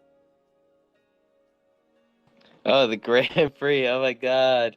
That brings me back. Let's go. Um, I remember the very first like application to kind of like that idea, that thought, which was like at Wisher Vodka. Like everyone like lined up right next to the street, and like we ran that someone ran down to the finish line, and it was like all right, ready, set, go, and then you just see a whole bunch of avatars start like running full speed, and the funniest part was like that some of the fastest ones at first like ran into the green walls, and so then that allowed others that were coming in slower to run past them. It was Yeah, those early Wisher days are something else. I can't wait for a reboot or for them to fire it back up. We need a bull run. Let's go. is that what it takes for Wisher to come back? We need Bull Run. I would assume. Boca liked something the other day. Boca's around. Yeah, Wisher's around. They're just they've taken a break from putting together some events for now. Yeah, I mean, I get it. It's a liquor company, so you have to keep that real life image going. You have to keep advertising and meeting new restaurant owners or whatever it may be. Marketing, I think is the word, right? CK. Yeah, I mean, I know that they did something for Fashion Week, so that wasn't that long ago, even though I know a month can feel like years. And they did do a little meetup in DC with some of the DCL friends, so they're around. Just gotta pay attention a little bit. They're around in the IRL application. Yes, as exactly. well. Welcome back, Ruggednessa. Haha, can you hear me now? Yeah. Yeah, I'll change. Well, I'm scared to change my name in DCL because you guys have such a hard time. I watch everybody change and then unchange, and so I'm like scared to Is that use fixed? any. Don't do it. What's that? Don't do it. No. But I would do Rugnessa, except I'd rug doing Rugnessa. So, nope, I'll stay. I don't know if it's still a thing, Like- Doc, but I mean, I just got switched back to CK Bubbles not that long ago, right? Like, it was only a couple weeks ago, so I would caution just in case. Oh, okay, yeah, because I had a ticket open and they did ask me to check, and I haven't checked because, yeah, I heard someone got stuck as the wrong name too, and I need to be Dr. Drip for Broomway, so I I can't mess around and be Weed Maps stuck as Weed Maps. That would be really funny, but I can't do that. So I was stuck as Yeah. my ICK name. So Ick. And so all the events I was hosting, ABCs, Metaverse 3, everything, I was Ick. And a lot of people didn't know who I was. So I feel you on that. Yeah, that's the worst. Like, you're totally wearing like your full CK outfit. I'm wearing my full Dr. Drip outfit, and you would assume that people would know. Like, and it's close too. Like, I'll just be Drip with two P's, and like people won't realize it's me for a minute. It's really funny. It's like, I hope you guys would have kicked this guy out of the party if he showed up with half my name. No loyalty here. I think No loyalty, just love. no. So did you guys did you change your name, or did it randomly change it to prompt these like stuck names? For me, I cleared my cache on my browser, like full reset of the whole cache, not just like the clearing the site data for the specific page. And when that happened, I came back in and I was like, oh, it defaulted me to one of my alt names, which is ICK. And I tried for, gosh, it was months. It had to have been months, like at least 2 months. I was trying to get back to CK Bubbles, and it would like show me in my account that it changed, on the names page that it changed, and then I go on World and it would still be ICK. And it was that way until, a couple weeks ago. I don't really know what happened unless they did something on the back end, but I just went in, I learned how to do the clear site data trick, and it eventually worked, and I won't touch it again. When that happened and I was stuck as Bjork for a long time, I found that one way to fix it is just to send that NFT out of your account. So Bjork is not allowed into my account. She is now my intern. Yeah, I'm scared of Bjork coming back. But like, then it would just default to another name. And yeah, back then the glitch, you didn't have any control over it. But that's one option if you just have a few names. Doesn't work when you have like 70 names and you have to pay ETH fees, but that might help for somebody. I don't know. Or maybe it'll just default to like letters and numbers. Yeah, I've sent most of my names to my other wallet, so I only have like 3 or 4 on this one. But man, I didn't realize of the other ones that were there, that would have been way better to be stuck as, like Bubble Babe. ICK was the one it chose. Ick. Yeah, well, I was Elixir for like a month. That was fun. I didn't know that was you. I saw that. Oh my god. I was like literally out of all the names, like I had never even used that name. It just randomly put me as Elixir. Like usually for actually no, same for CK, right? Have you ever used ICK? I only used it that one night that, it was when everyone was doing the I trend. We were all getting the I names, and I was in Miami, and I remember I was hanging out with Drip and Nikki for Roomway, one of the social Fridays, I think. And I was like, you know what, I'm going to buy it. And so I bought ICK Bubbles and ICK because I was like, oh my God, ICK, it's 3 letters. It's a name that hasn't been taken, and it's Ick. This is hilarious. Joke's on me. Yeah. I remember the night when we were all, yeah, doing. It was music fest. We're all like hanging out in a voice chat, and we were watching Mana dump, and we're like, let's pump mana by burning by burning mana by buying names. Yeah. Lol. Maybe it's like karma, because I was so excited to like mint Bjork. I was like, yes, like how can this one not be minted? So maybe it's like it takes that name that it knows that you were like really happy for, and it's like, okay, you liked it, be it for like 2 months. You are it Also, now forever. that was like the first time in a while we had seen mana that cheap. So I feel like the eye trend, and yeah, we all did that. I have eye drip. That was fun. We were all vibing on that one. Yeah. What did I end up getting? I got like iMod, iMew. Oh man, I should put that name on. Um, Oh no. I As long I as we're code.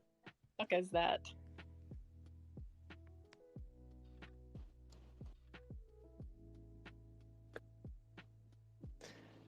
But yeah, the that was back when all the mana that you used for names used to get burned. I, I, I wasn't bullish on the shift to the DAO, like those funds being redirected to the DAO instead of burned mana. But whatever. I mean, I know it benefits. I know the good. I know the good. I'm just a degenerate that wants to see things burn. But if we do keep taking away burn mechanisms and we keep paying out, DAO grants in mana, I mean, we do need things to make the price go up, and if we're taking away the things that make the price go up, I don't know what will happen. What will happen? I don't have these answers. Yeah, with the way that mana is structured, it is that it's on a 10-year vesting contract. So with that being said, like the total supply of mana that's out right now is not all of it. So as more is released to contracts, the more that's released or made, and then there's like no burning mechanism. I don't know. I don't have answers. I just see things. We need answers. Where's DG? Where's DG? Teach us how to burn. Well, if you burn your land assets. No. Kanessa. Hey, I tried. I did it for the team, for the culture. For the culture, this parcel will be untouched. It will be unsold. No one will ever own this. Lol. Okay, okay, that was funny until suddenly it's not. Sadness. Yeah, that was Sadness. a rough joke. I'm sorry about that one. No. It's all good. It's a joke. It's like pour some out for the homies. You got to burn a parcel at some point if you're a true OG, right? Like that's. Is that what it takes? Then I should tattoo those coordinates. Oh, under my Decentraland tattoo, and I can just slowly add to it. A teardrop face tattoo. Oh, just to the the Decentraland logo. I did want to get the cords. Actually, I kind of forgot as I was getting tattooed that I was going to get the cords to my estate tattooed somewhere, like maybe on my finger. And then then you're getting a tattoo, and that's all you think about. And then you're later, fuck. Okay, forgot. Oh, But you were thinking finger? I was like, yeah, Canessa should get the cords tatted on her neck. That'll make her look hard. Yep, that would be good. Or yeah, I don't know why I was thinking the finger. I could do each finger. That would be kind of cool, like on the back of them. And then yeah, I don't know. Then I could always remember where home is. I know SRJH is currently looking for a body canvas to put that mural on. So if you're looking to have your entire back and part of your arms and legs tattooed, SRJH is down. Oh, trust me, we've already been in talks, and yeah, he's gonna be in my neck of the woods later this year. So yes. That Yeah. Something will happen probably. Maybe. I love this idea. Like the coordinates, I have a piece of paper with it under my keyboard that I write coordinates on. But if I just tattoo it on my fingers, then I don't need that paper anymore. I really fuck with that idea. I have finger tattoos, and I've been thinking about what else to put on the other fingers. So we're all gonna have a bunch of coordinates on our hands. Oh my god. Oh my god, I got something funny just for the room. I don't know if you guys remember. I was actually a TikTok creator at one point, and that whole thing, that whole tattoo craze went around where people were sitting on live tattooing their ats, like people's ats that joined the live on their arm. And I'm like, you're gonna look at that in like probably 4 days. Let's give it 4 days until the real, regret kicks in. But yo, I love tattoo artists. So if you're a tattoo artist, get connected. Yeah. I'm new to the space. Chris invited me here, Fearless, with the Fun Ape. So, What's up, Ether Scum? Welcome. Yeah, we actually have a friend of ours that likes to hang out here and just around our space. Like he is a tattoo artist and very talented. He's done a few wearables in Decentraland, out in the West Coast. So if you're out there, you could probably even meet him one day and get tatted by the legend or collab. He's always up for that too. let's go. But welcome. Thank you so much for joining us today. I see that you are an NFT project, and I will ask you the question that I ask all NFT projects: when metaverse? Yeah, metaverse brought on by projects is a misconception. We're not there yet. So projects are like, yeah, we're doing a metaverse. We have this. It's ready to go. You don't have it fully. I don't think we're there yet. I think metaverse is a chase word in the space, and I don't really like using it until I actually see something like fungible or some solid ground evidence that someone's created a substantial metaverse somewhere. I'm just a game developer, so I'm creating 3D games in Unity and stuff for my community, stuff like that. I'm not preaching metaverse, but I know my buddy here, Fearless, likes to hang out in Decentraland, so I think that's why I'm in the space.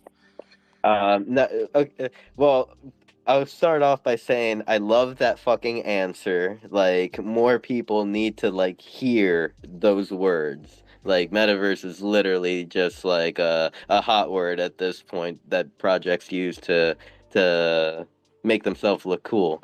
Um, Exactly. but but when I'm sorry, I should have been more specific. When I said when metaverse, I was referring to kind of like as a project, when have you thought about kind of like exploring into like the metaverse, the various metaverse platforms that exist at the moment, and kind of like putting like making your mark on them, or making a home at one of them?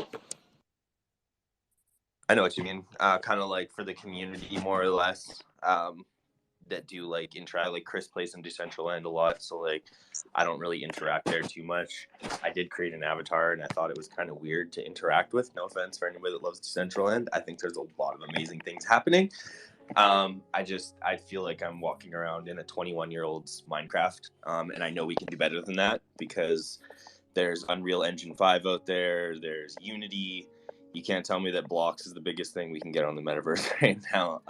I'm waiting for the real development to happen, honestly, before I look into any kind of purchasing of any metaverse. I want to make sure that they're kind of building something different. You know what I mean? We see the same thing. Decentraland is probably one of the widely adopted ones. I know some people are doing spatial, which I don't really feel like is metaverse. So if somebody tells you spatial is metaverse, they're lying to you. It's you can literally jump on an app on your phone, right, and walk around what they want to call as metaverse. AR is just what's been taken into from Web3 and put out as metaverse, right? It's not metaverse, it's AR, right? Where we're implementing our NFTs on Adobe apps and stuff in the real world. Yeah, I don't know. That's a good question. I feel like I could talk about that for a few minutes, but Yeah. Um, okay, so I guess this is more like on the marketing and the more like getting eyes on yourself side of things. Like that's when like being on different metaverse platforms could benefit your like a project in the future. So that now now I'll have to kind of point you towards Hyperfy, and I mean, it seems like you're a very knowledgeable individual within, like, when it comes to development and stuff like that, and would like to know your thoughts on that. Let me. Have you heard of Hyperfy yet? I have not. I'm sorry. Okay, oh my God, someone needs to give this man builder rights to one of their empty worlds so they could just start dragging and dropping and building like an incredible experience out of nothing. He needs Rustan to come and grab his hand and take him to Rustan's many abodes in Hyperfy. I was gonna say, if you guys can remove that from the top. I just dropped it in the comment section of your space while I was retweeting it because I said, "Did I hear builders?" If you click on that, that's one of the games we're working on for our community. So nobody in my community or Twitter has seen this yet. So congratulations to this room. This is what we're working on. A levelable, progressible character that these guys can use and play in this game that resonates with our NFTs. Oh, that's really cool. It's all mobile friendly. We started off by doing Koji games with our community. We had the open source code. We fixed a lot of the bugs in there because, of course, with big open mass adoption websites comes bugs. So we downloaded the source code for the games. We've pretty much tweaked them all. Our holders are playing them right now every day. For 30 days, it goes on a rotation where they can earn stuff. So this is what a next endeavor was, building something where they could run around, look around, shoot stuff, survive, pause, save their game, fill their backpack. Yeah, taking it to the next level here. Oh, okay. I see. So when you look for a metaverse, you're looking for something more on the game side. Like, Oh, if you for do sure. ever park on a metaverse, it will be like the gaming metaverse. I see. Nice. Facts. I love gaming. I love game developers. I love seeing what people are working on. It's 2023 and I still play Pokemon emulator ROM hacks. So, what up, gang?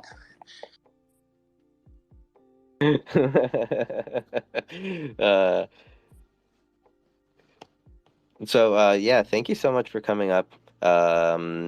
Check out Hyperfy.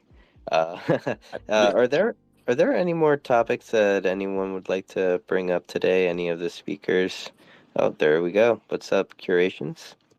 Yo, I have to drop right now, but I did want to just plug that we're doing something special tomorrow for Cyclopa's birthday. So we'll actually be doing a 2-hour event at the Curation Station instead of a 1-hour event. And Cyclopa has made a wearable, a T-shirt. I was at this Cyclo party, yeah, we're just going to throw an event, have some awesome music. Everybody can claim a wearable, and hope to see you all out to celebrate one of our own.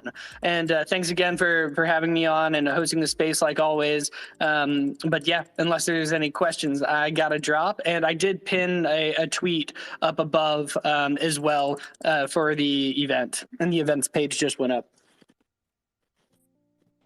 Sweet. Yeah, definitely. We'll have to drop by and say happy birthday to Cyclopa. Thank you, DCL Curations. And Ether Scum, did you want to ask Curation something, or did your hand go up for other topic? Just a quick other topic, but I did actually follow DCL Curation there.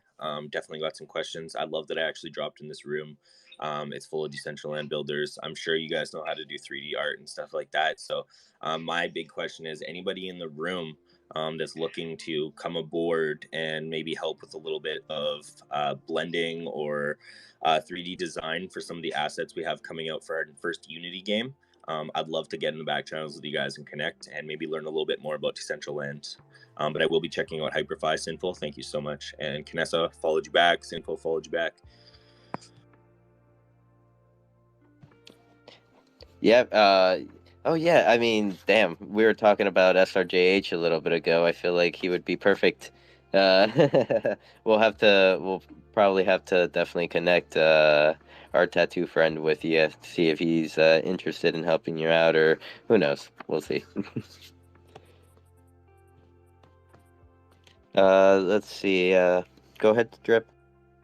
I just want to say I really like that perspective, and I've heard it before about, and it's a cold hard truth one about Decentraland and the graphics and comparable to other games and other platforms, and I think that that's a really valuable discussion, because that's the way it is. That's the way and I think that one of the major talking points about Decentraland is the fact that it is open source, so it can grow into so many different things. It can blossom in ways that we can't even imagine right now.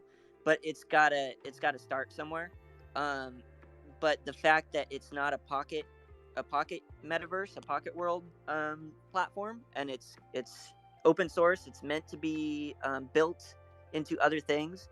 It gives it kind of a disadvantage, but that's why it's really nice. And I love Hyperfi. I'm big into Hyperfi. I've been into it for a while. Rustan, really held the torch for most of the community and getting involved in that. But some of these other, I mean, there's other pocket verses too, like Substrata, which I believe they might be splintered or forked from like the same projects. I don't know if it's Hyperfi or Spatial or where they're getting these code base from. I should probably do a little bit more research before talking about it. But I do know that those ones focus on visuals and ease of use, and I think that Decentraland has a future there, but it's going to depend both on them improving scalability of the platform and also builders like us, 3D modelers like myself, who are going to make an avatar not look the way it does. Because sometimes when I take off the face I'm wearing and I see that default avatar, I think of what the scream in Ocarina of Time when one of those dead beings turns around, screeches and screams. I get that on myself. So like I Unless feel you you. have a Doki face. I rugged for a second. Sorry. I feel you, and I think that's a really valuable discussion. And I think that eventually it'll be different.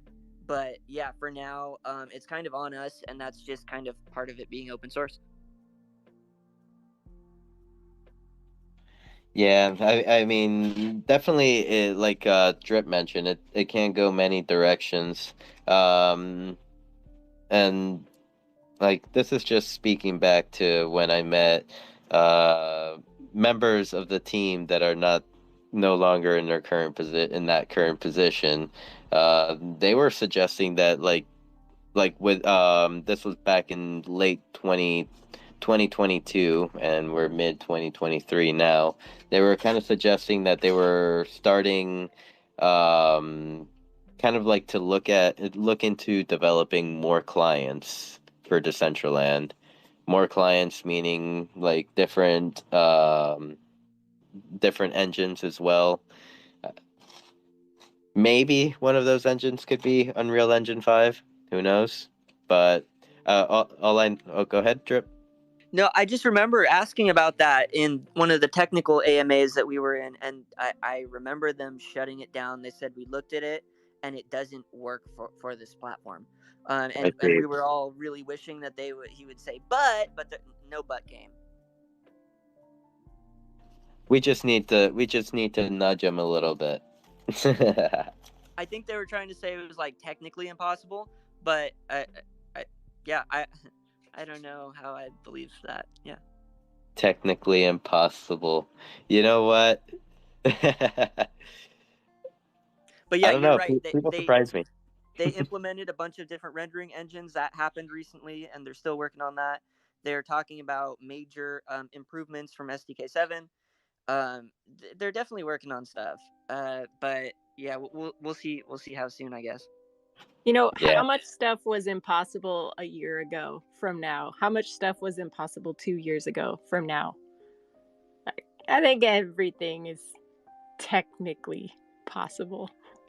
Being that I have no skills on the technical side, I'm going to put my expert opinion on that and say that technically It'll be Speaking, possible someday.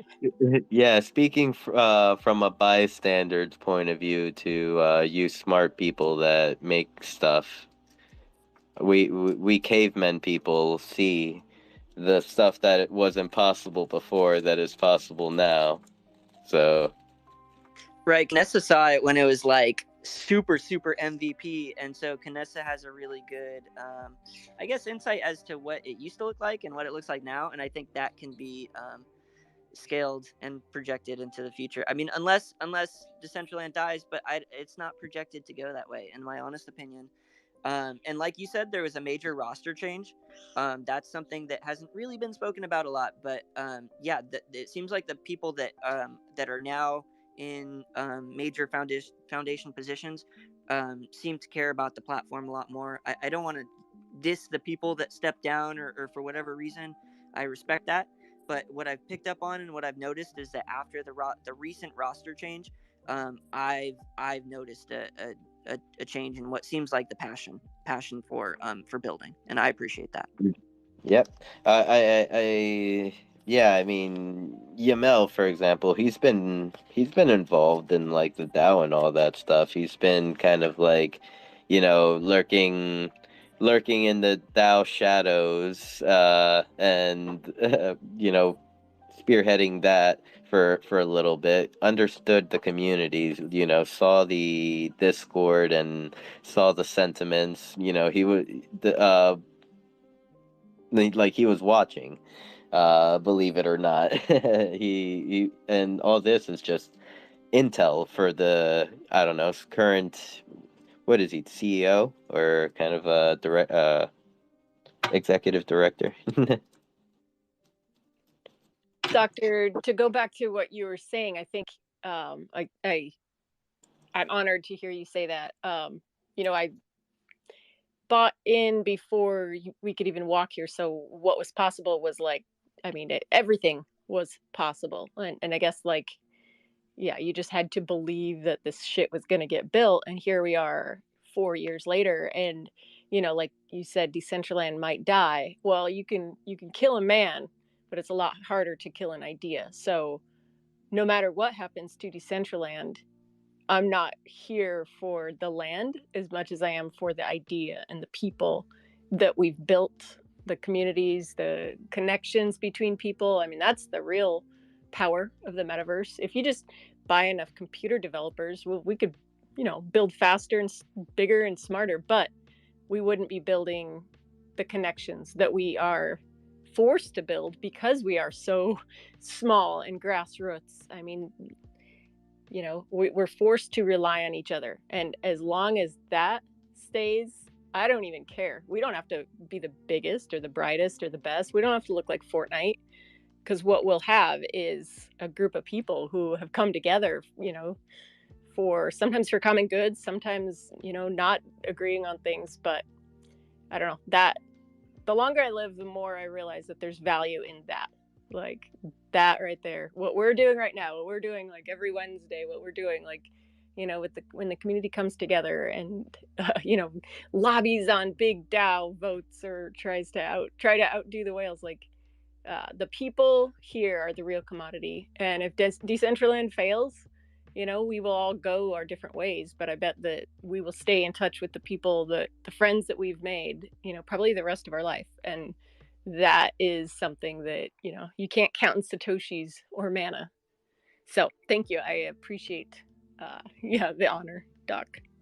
I love that, and I love what you said about you could kill a man, but it's harder to kill an idea, and it must be even harder than that to kill an open source idea, because somebody at any point could pick up the pieces and build it into something else. And that's something that I've continued to be passionate about. Is open source is different. We're talking about a completely different beast here, and that's why personally I've kind of been a little bit more accepting of than Nintendo 64 graphics, which they're not, but these limitations that are present are actually challenges that are pushing me to better myself, and it's working. I feel a lot more confident with my craft, and like you said, I think anything that we do learn here is going to be transferable to whatever comes next. So if Amazon or Walmart wakes up and makes the most killer metaverse, I'm just being funny here, but like if they made the most killer metaverse platform in the world, we're all going to port over there and continue business as usual. So yeah, I appreciate the journey. And even though there is a little bit of bad, there's good too, and I'm down to talk about all of it. So thank you for engaging with this conversation, Ether Scum, and everyone. Get away. Yeah, I was just gonna say too. I almost feel like, in the sense of creating things right now in the space, we have to take a step back and kind of learn from the basics again, because we don't have all the resources available like some of these companies to develop these games, make them look like Call of Duty, right? So there is an appreciation for that block style, that 64-bit, 32 8-bit style gaming, whatever.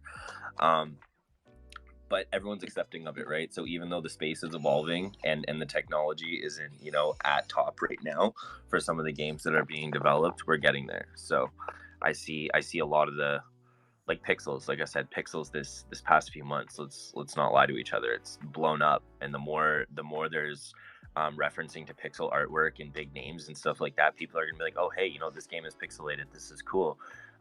Not realizing that even though it's pixelated, there's a lot of time and a lot of coding that goes into trying to create something like that. So we're all learning together. I think that's the best part about the space right now, and the builders. Thank you. And yeah, very, very, very, very true. That's where we are. We're in the Builder Bear market at the moment.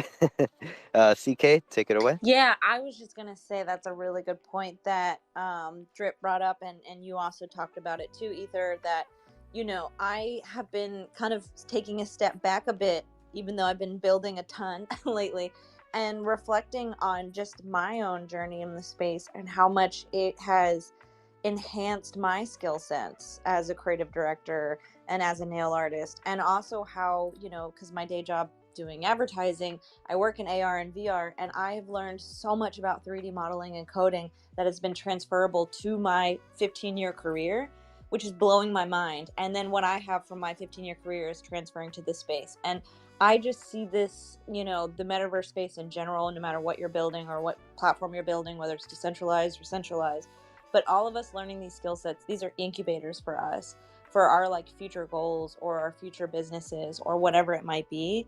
And I just feel like so much more energized to keep building and going because of that, because I know that like I have these amazing people in this space and outside of this space that I'm getting to do it with, and I just feel so lucky that I get to do this, and I enjoy doing this so much. So thank you for always reminding us of the good stuff.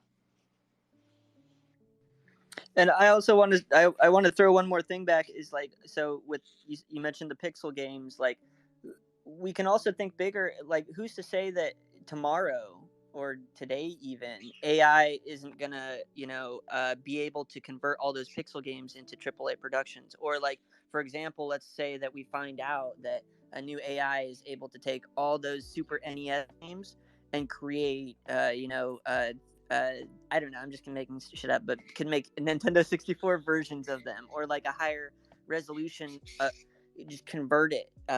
So we might find out that SDK 6 converting to SDK 7 might be automated eventually, or things like that, where we put in the work on these smaller pixel platforms or whatever you want to call them, and then eventually some AI conversion tools come out. And since we planted the seed, we can dominate the space and just evolve, like hit that moonstone and just like quick, level up. Let's go. I totally forgot what I was gonna say. I'm sorry. Oh, sorry. No, it's good. It's good. I was like really into it. That's why I got so focused. Yeah, when it comes back to me, I'll interject again. Sorry, my bad, guys. It's this is a very stimulating conversation about like the space overall. And I guess it also would be a good time even to, as like a reminder, as like as a creator, as a person in Web3, like be open-minded and check out other platforms, see what the next metaverse is developing, see and yeah, see what cool things and what new people you may meet in those metaverse spaces, because it's becoming like a thing as more people come into Web3, more creatives, artists, musicians, coders, everything, you name it, come into the space. They're all like kind of like landing in pockets of this whole like Web3 ecosystem, and like, you know, you never know who you'll meet by just venturing out, like as a Decentraland user to on cyber. You know what I think? I think I think I have a time machine and I can see 10, 15 years in the future, and I see some of us like going on to develop huge things. Like, CK, I can see you like bringing your nails to, I don't know what you're going to do, but like huge mainstream. I mean, I think back to like Steve Jobs in the 80s and Apple, and I mean Bill Gates, Microsoft, like they were just a bunch of people sitting around in a room talking about ideas with technology that really has no end. And so why would we be any different? I feel like we're so like nose down in the grind, probably like trying to survive, like try to find enough top ramen to eat to get us through this bear market, day-to-day life. But like we're doing something pretty incredible here. And I don't know, even those of us that aren't like doing like building code and shit, like we're here. And I think that maybe it'll hit us like once the price of crypto starts coming up and all of a sudden it's the thing to talk about again. But I don't know, I think that we're building such cool stuff and we just don't even see it because it's just another day, another week. And so keep building, everybody.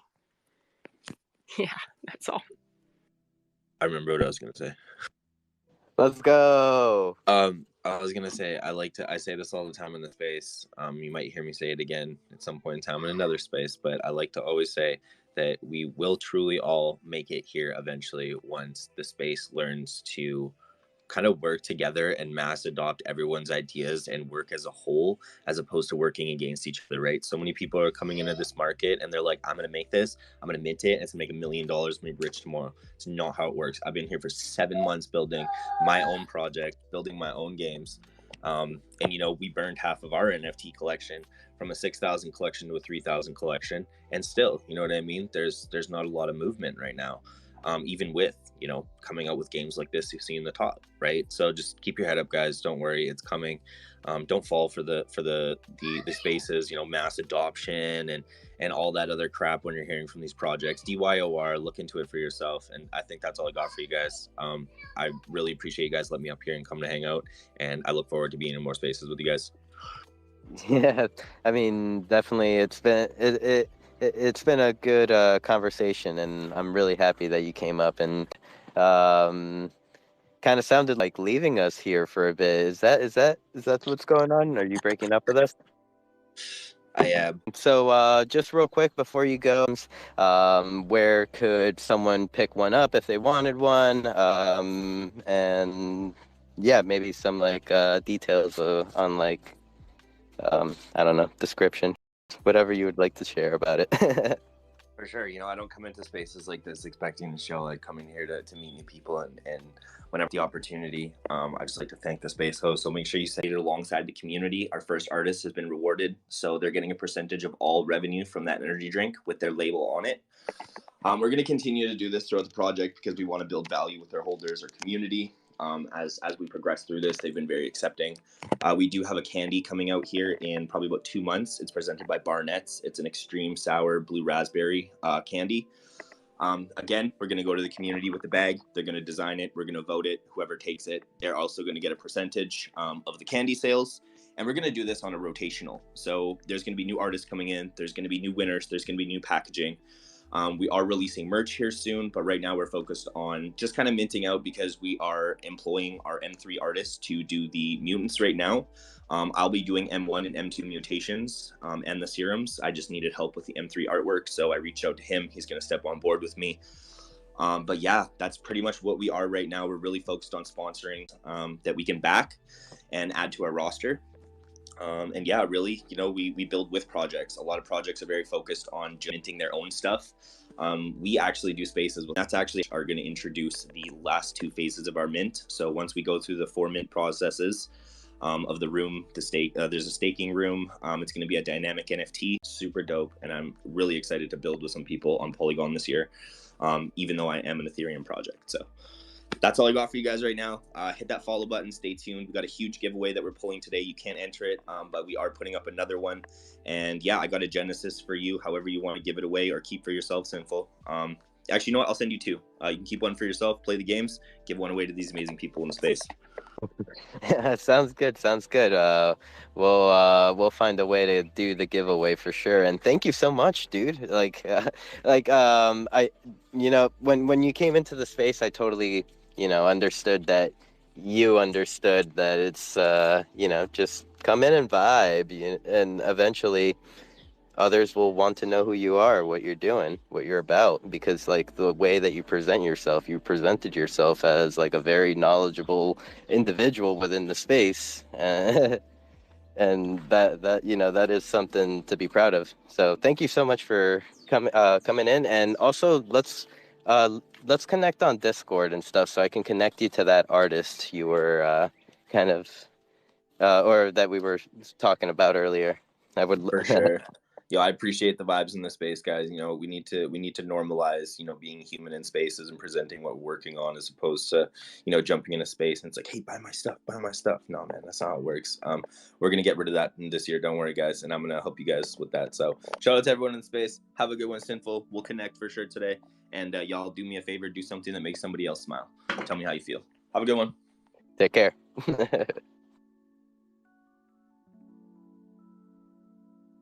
I love meeting new friends. New friends are fun. New friends are the best. That's like 99.999% of the reason why I sit at Genesis Plaza. New friends. Can you imagine how creepy it actually is that I do hang out that long in Genesis Plaza? That like, as a new user coming in, like, oh, what's going on here? Oh shit, what's this dude with the fucking ears and the muse? When you put it like that, it does start sounding a little iffy. Although I know it's not.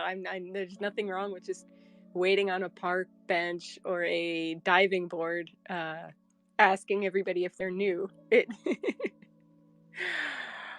But hey, that's how we roll. I miss Genesis Plaza. I miss all these things now that I can't have them until I get a new computer.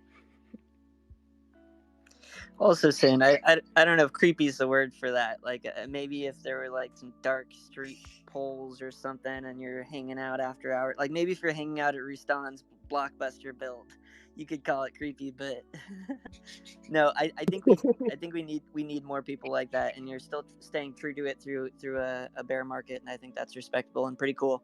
I know a lot of people have a story about how they either ran into you and you were welcoming, or that ran into Kanessa and Kanessa gave them an item, or Dr. Drip's hat was their first ever wearable, or whatever. Like, there's these key moments, and it's fucking nothing to us. Sorry for swearing, but like it means so much to other people that came online for an experience, and that's what we're doing, building experiences in the biggest ways and in the smallest ways. And so yeah, props to you. I wouldn't call that creepy at all, dude. I mean, I that's like my favorite thing to do, to tell you the truth. In all honesty, like there comes times where like even I like feel a little burnout, and then I kind of like as those weeks go by, when I'm feeling like this, I kind of like look back at like what was it that I was doing before that I'm not doing, that I haven't been doing, that is making me feel this way. And it always comes back to like just Genesis Plaza. That's my home, or that's where I hang out. Like I like helping people. I don't know. Well, you definitely helped me when I first came in the space, and I say this all the time, that you were one of the first streamers I ever watched, and you would sit in Genesis doing the same thing you do now, onboarding new users, talking to people, and I would just come, and when I couldn't be in World, I could at least be on stream, and I would just hang out, and I get to feel like I was in World hanging out with people, even though I was really just asking you a bunch of questions like, how do I convert my crypto? Why doesn't this app work? Can you help me? That is one thing that I have not been doing, which actually I should totally like start doing again, is just stream while I'm doing this. But it is also kind of like a like very slow, like relaxing thing where I'm like doing a bunch of other things while while I, wait in between for someone else to pop in, and I can like be like see the avatar spawn in, and then I'll like stare at him, like the Kevin Hart meme of him like just staring at you, and then I'll like see a small twitch, and once I see the twitch, I'm like, hello, name, and then at name. Or just or use voice chat to kind of tell people, indicate people to press enter if they would like to type. And that actually works, to tell you the truth. Like you'd be surprised how many people don't know that enter brings up a general chat. Do you find, do you think that you've changed your like habits of streaming now that we can get like ETH addresses right from the avatar? Like, I know that used to be a big thing when we were trying to help people, like, hey, get to this Twitch so we can send you a wearable, or get here so we can show you how to like move your avatar. Like, do you think that feature has changed how you interact with new users at all? Well, now I just send them shit and then tell them later. But yeah, I guess that might also be a reason why I may not have felt like I should stream these sessions, because like before that was kind of like a place to like take someone, and then there I could like visually explain stuff to them, or show them how to send me their wallet address.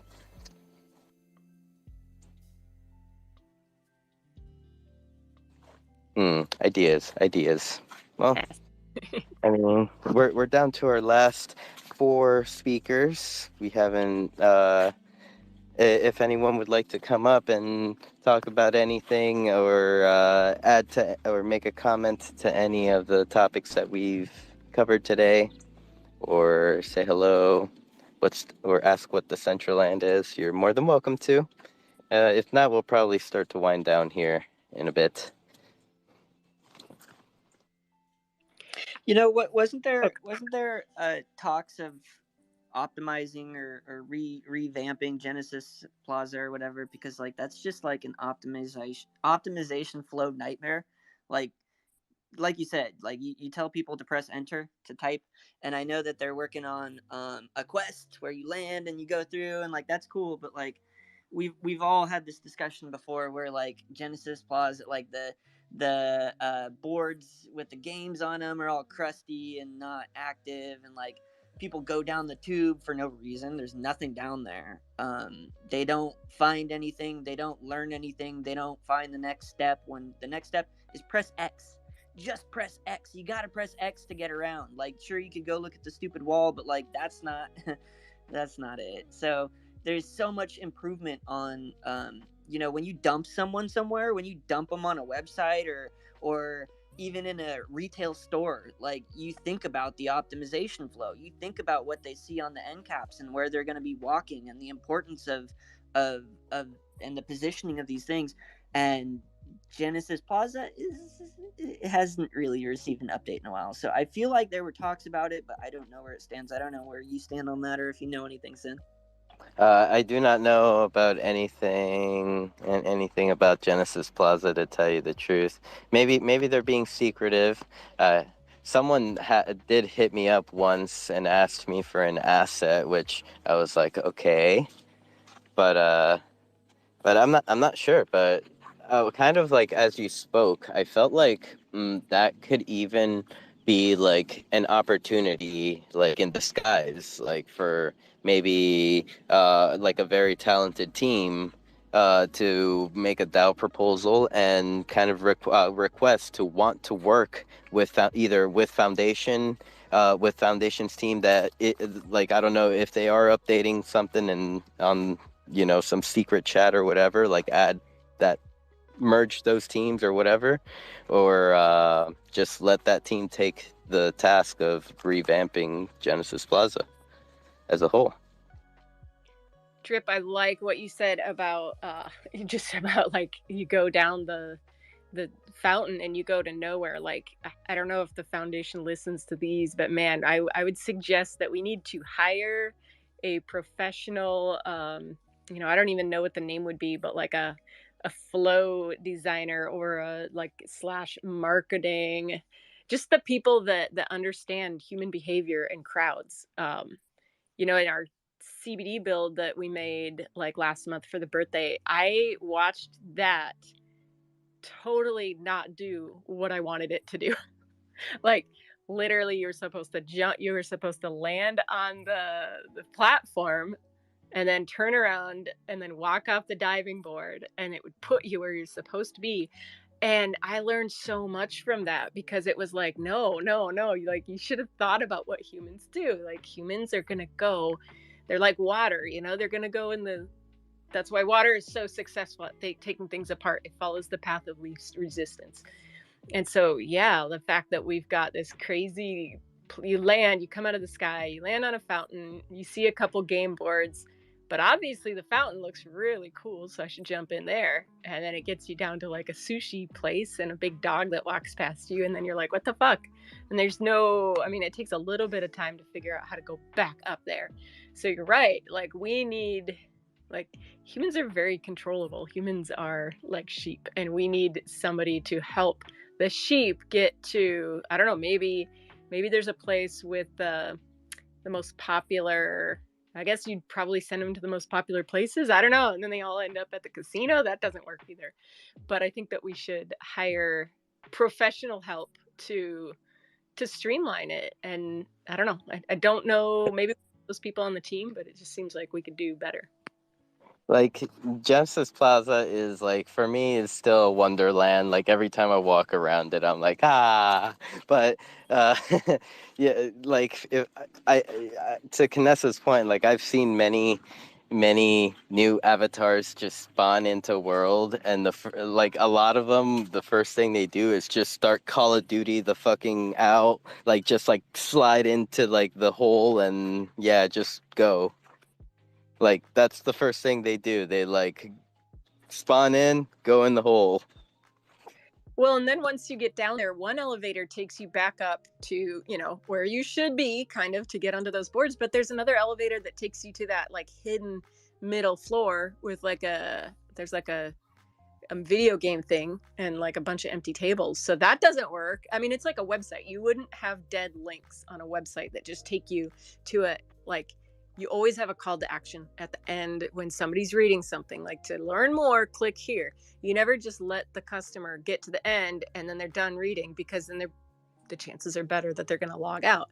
So we need to really, like if we're calling Decentraland like a 3D version of the internet, we need to think about it just like that every wall is like that call to action hyperlink that takes you to the next page, or something like that. But yeah, like help them. If Sin's not there to say press enter to type, like how will they know? I mean, there could be very big instructions, and they've got a tutorial, and hopefully that's what they're trying there. Rustan? Yeah, hey guys. I think a lot of you guys don't know this, but if you log into Decentraland incognito as a brand new guest user, you get a whole different onboarding experience than and it's because you don't get to see it because your account is already established in DCL, your wallet is already connected. The only way you can experience it with your wallet is to completely clear your site data. But you don't spawn in Genesis Plaza first. You spawn in a tutorial world that's actually really well built with a lot of gamification and actions, and you can collect your first emote and collect your first wearables, and it's pretty good. It was actually problematic for me because if you would join a world, it would take you there, and that was bad for my Julia's Gift build because I was trying to get people to join, and they weren't getting to Julia's Gift. They were getting to this tutorial space, which is not where they wanted to go. So if you guys don't know about that, check it out by opening an incognito tab and just joining playdecentraland.org and sign in as a guest so you can experience it. I remember when this came out, they were showcasing their Quest software. They were saying that this is going to be used for making quests. And I remember I got stuck in there a couple of times when my I don't know why, but yeah, I've seen that. And I look forward to them applying that kind of thing to actual Genesis Plaza, because Genesis Plaza in its own still needs so Kanessa, I love what you were talking about with the website, because as a front end web developer, that's literally what I've done. We call it conversion funnel optimization. And the way we start that conversation is, when you have a website, what do you want it to do? What's the point of your website? Are you selling a product? No. You're a small business, so you want people to come to your location? You want them to call you, fill out your contact form, like all of the above? Okay, then those are your conversions. So getting them to achieve those conversions, it's not just, you can't just build a website and throw it together. You've got to have your call to actions sitting above the fold. You've got to have things like bright colors. You've got to target both brain types, like visual, like people that read, lots of text, but then also visually appealing, people that don't read. You've got to get both of them. So like, there's a lot of, like you said, psychology that goes into creating a website. And if the metaverse is just a 3D website, then there's so much more improvement. And that's literally, I just shared it at the top. I made these little arrows. I've been talking about doing this for a while, and it's such a silly, I really want to dig into this for a second. It's such a silly, stupid idea. It was so dumb to go and make a couple GLBs that bounce. I get that. And then to throw it on GitHub like it was a big deal. But the point that I want to make here is that, like, things that are this small will help people so much, and like, we don't even realize it. So like, if you think of a little idea like this that might help someone, put it out there. But getting back to it, like, these little arrows, they're just it's just a GLB with animation. I was researching how to do it in SDK, but I decided to just make these for others who use Builder, or M used it in her Hyperfy. And the goal of this is actually to point people out, like, okay, so maybe you don't need to rebuild Genesis Plaza. I don't think that's true, but let's say that somebody feels that way, or maybe it's your own build, and you don't want to redo it for a good optimization flow. I like to think of Meta DJ and my friend Crypto Minotaur have a build where you have to go and click a secret statue to get to the top floor. And personally, if it were me, I mean, I'm the one always explaining to people that come to click the statue. I see him stuck down there on the bottom floor. If it were me, I would put one of these arrows there. Or maybe if I really wanted to get into SDK, maybe it would be on a timer so that after 10 seconds of being in the build, they'll see the arrow for a minute or something. Like, there's all kinds of things that can be done to current builds. But no, in terms of Genesis Plaza, I think that one is on somebody to do a complete rewrite, and I think it's been talked about. And to your point, I wish someone big like Dapcraft would come along and do something amazing. There's just so much potential. That's the first spot that people land, and I have glitched out of that quest before. I didn't get to complete it and get the wearable because it crashed, and I never got to go back. But yeah. Same. I just did it right now, and it's cool because, at the end of it, it points you to 3 portals to take you to different parts of the Decentraland, and one of the options right now is Decentraland Community Building. Hey, we did it, fam. What? Well, okay, but what? Wait, oh, you guys are there. That's probably why. I'm like, wait, but if nobody's there to help them, they're going to come along, and there's going to be these dancing giants, and they're going to be scary looking. Yeah, I mean, it's randomized based on, I think, partially based on the number of people on the build in the current moment, to see it so that people don't just go to some empty spot, But I think because because your Twitter Spaces is happening right now and you're streaming in World, it's popping up as a place to explore. That's That's very kind of cool. cool. I mean, it's good it's not done by population, and like I love DG, but that's just not necessarily the first place for people to come because they will get ignored by these feverish poker players. That's a really It's great a point, and maybe DG could expand on that too and make it so that there is a landing zone for new players and they could capitalize on that, because I know that they don't expect a ton of new players that have that don't know how to play their game at all. Actually, I guess that's really silly to say. They actually, I mean, they have really big marketing campaigns that I can't say they're doing really well right now, but they're continuing to put them forward and they are producing results. So yeah, that I can't even say that. Well, if people would spawn there because that is where like just the numbers are, it would be very easy to have a to set their spawn point to a location that would have a little bit of educational resources around it, like welcome, you've just arrived at Ice Poker. If you want to play, go to the right. If you have never played and want information, go to the left. And then right there is like links to the Discord with like finding a delegate page. Like if you want to find somebody with an Ice Poker wearable, like that would really streamline, that would bring in more players too, I would imagine, because people that randomly show up there that are like, I don't know what the heck, what is this about? That would be interesting. Or somehow, just more communication. Or like if you want to visit, Genesis Plaza, click here.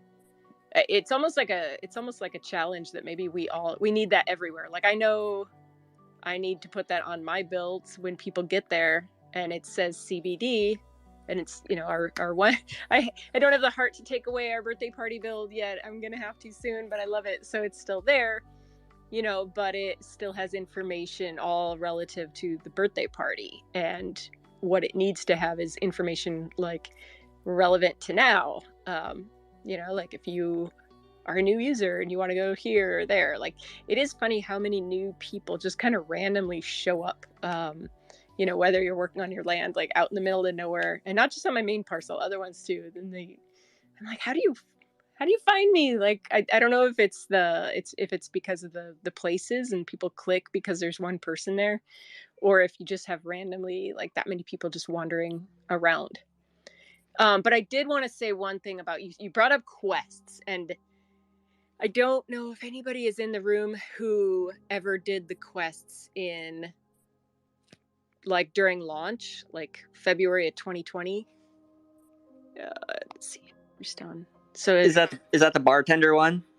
No. It was during launch, like when Decentraland first opened. So it would have been like February 2020, and they had these quests that so like there was nothing built in Decentraland. There were like precious few.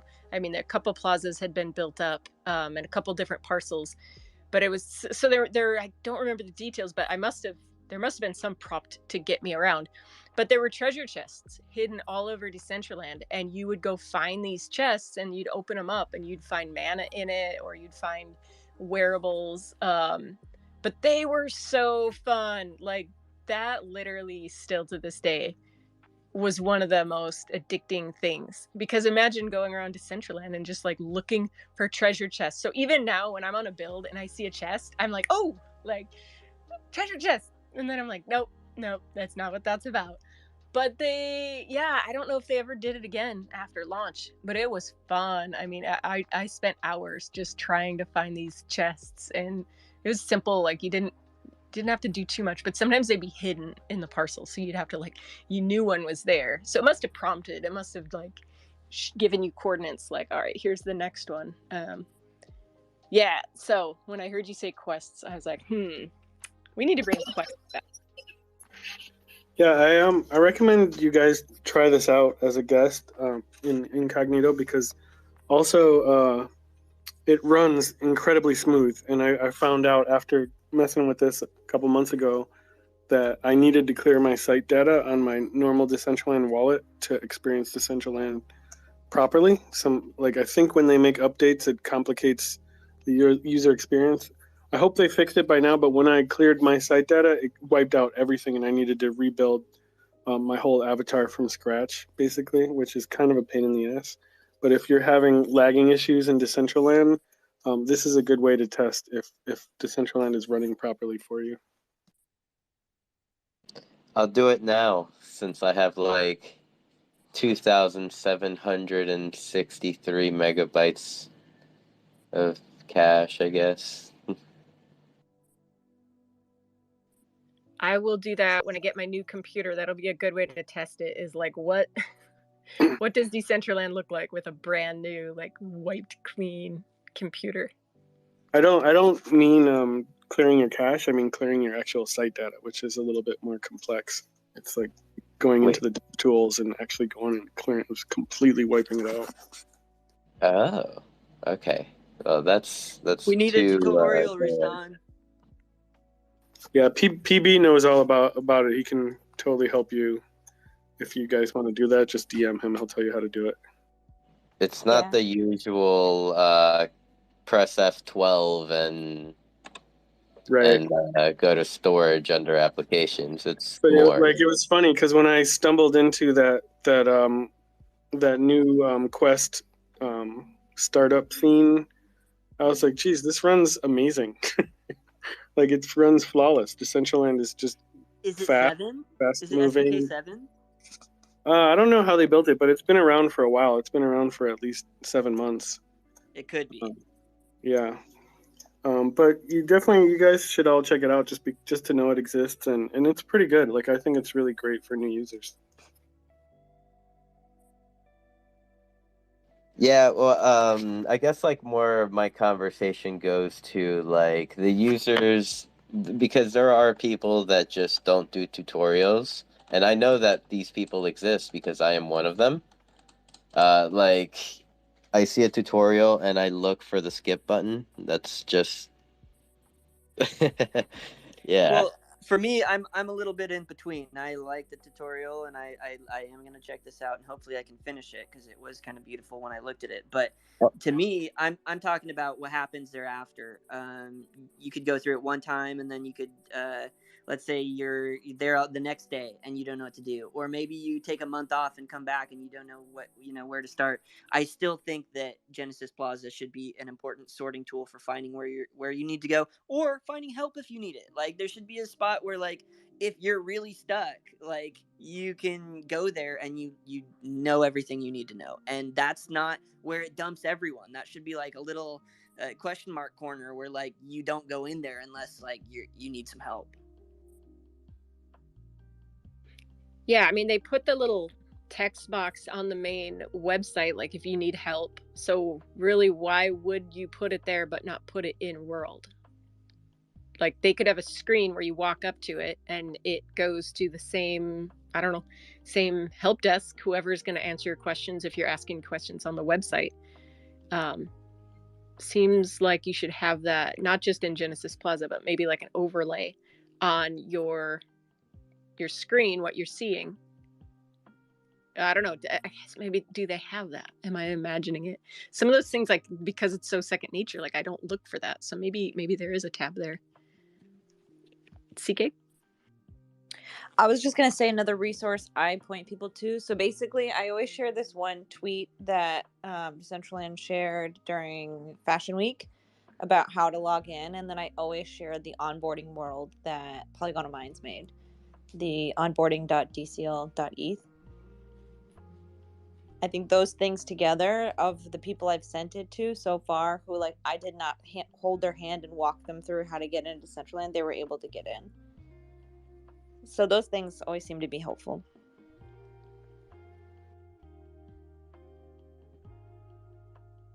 Thank you. That is good to know. Yeah, so I wonder like how many people have come to Decentraland in one way, shape, or form. Like you're saying, Rustan, you have to do this, hard clear of your computer to get that, that fresh experience. Like there might be a lot of people who, I don't know, come through. Maybe they're not a new user, but they're like they haven't returned since, November 2021, and they don't get that experience. And so I wonder how Decentraland could make sure that, that more people get that. I guess lots of good questions. I think there still needs to just be better communication between the developers and the community, because we don't see these updates. We're not told these things exist. We don't know about them. We can't share them. Like, is there anyone that really wanted SDK 6 to sunset? Like, in a decentralized community, these things are being done without dialogue, which is kind of strange, But I think the devs need to be. We need to be able to talk to them more. Like on Hyperfy, it's like, hey, it'd be cool if we had this, and then Ash is right there, like, yeah, that sounds like a good idea. And 5 hours later, there it is, done. Or like, this doesn't work so well. Can this be fixed? Yeah, we'll fix it right now. It's done. We don't have that with Decentraland. So a question would be, is that like something that everyone can do? Like, I don't know the devs. Could I jump in and be like, hey, make a good suggestion, and they would It's all in the reply? Discord. All in Discord. There's like a channel for issues. There's the general chat, and Ash just had a baby like this week though, so he's been a little bit less there. But that's like, the communication is very clean in the Discord. That's sick. I mean, I've seen that kind of like the community. Yeah, there's like, I guess with Decentraland, too many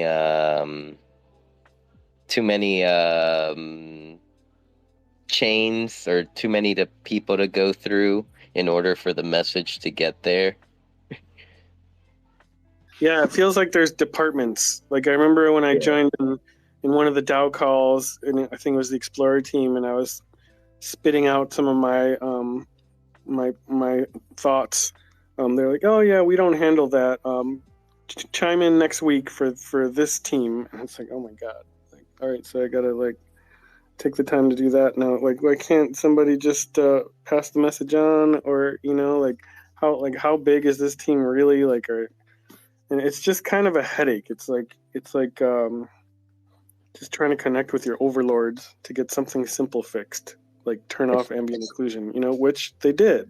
Like, if you log in as a new user, ambient occlusion is now, I think, default set to off. Finally. But nobody told us that happened. You know what I mean? Like, this is still, it's just like, can we have better communication? Well, it's like when you have like 10 people or 20 people telling them the same thing, that's when they're gonna do it. It seems, because like I'm sure, like with you, like anytime they've asked you like how, like, of like anything that they could do to improve or whatever, you've mentioned that.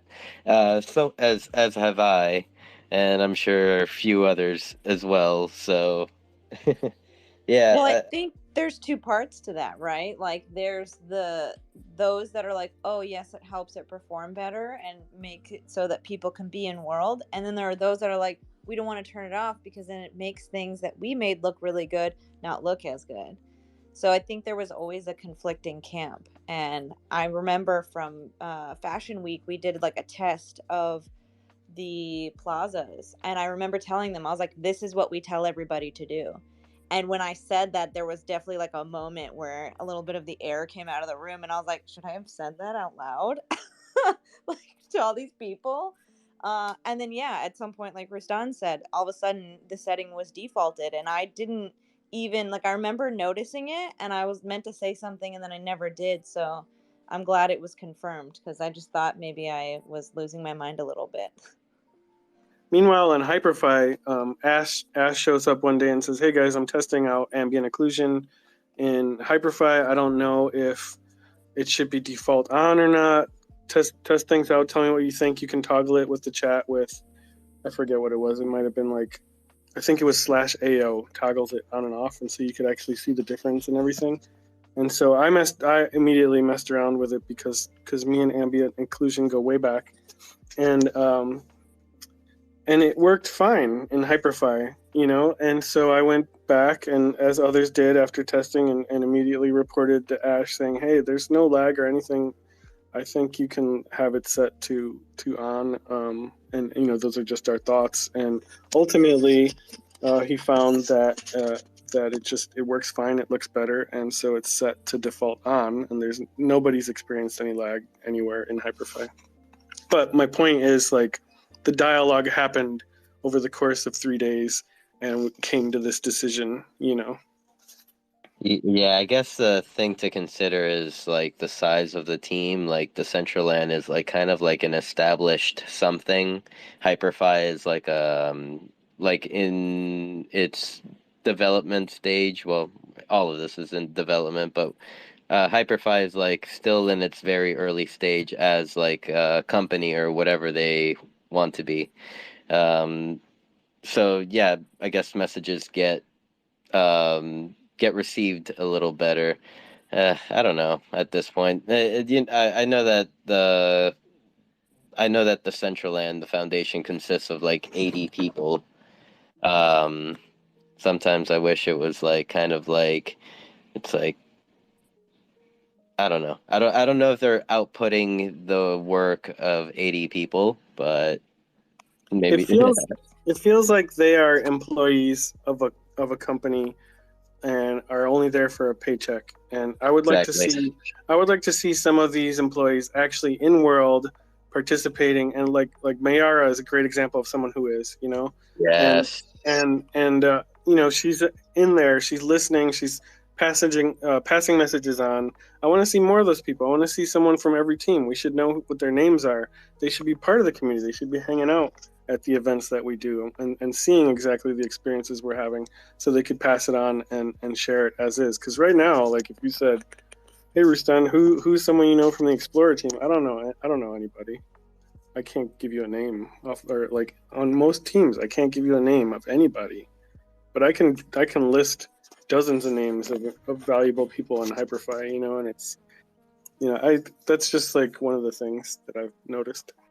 Ruston, I was going to say that, but you beat me to it. Like, exactly. And I don't like telling people how to live their life or telling jobs how they should be run, but I would feel more comfortable if I saw people from the foundation out, going to these events. Because if you go to, I'm just trying to think of, like, let's say you just go to a tiny little event on my land that doesn't have much special effects normally, that's going to be a totally different experience than if you go to Casa Rustan and there's lasers coming out of the ceiling and all this stuff.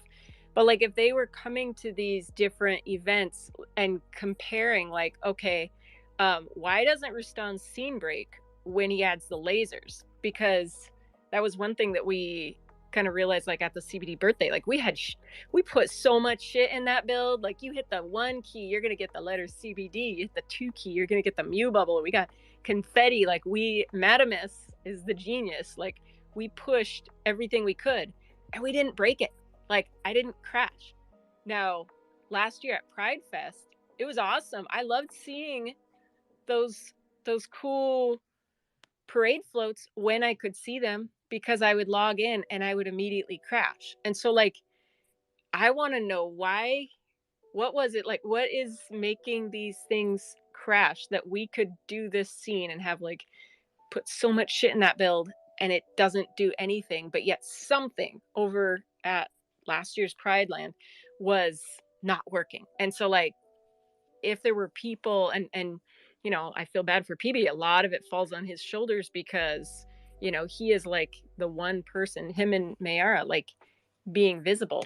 I think you're right, it is a paycheck. And like, I mean, I don't collect a paycheck from being here. Like it is heart, blood, soul. Like I love this place, and so many of us, like, we're not here for the money, but we love it. And so it's maybe sometimes it's hard to understand, like, how can you not like walk out and come to a party and understand that like twerking with sparkly stuff will crash the people next to you. I think if more people came out, they would realize that, whoa, like when I change this tiny little piece here, it has this, ABCD ripple effect to other places around Decentraland. And I don't know. I mean, I'm not a dev, so I just want to tell people how to like that's the last thing they need, is some not unknowledgeable person telling them how to run their world. But at the same time, like, we do, like, everybody probably would be better if we stepped out of our area of comfort and just, for them, go explore the world, see what breaks, see what doesn't. And if they do, I apologize. I apologize profusely.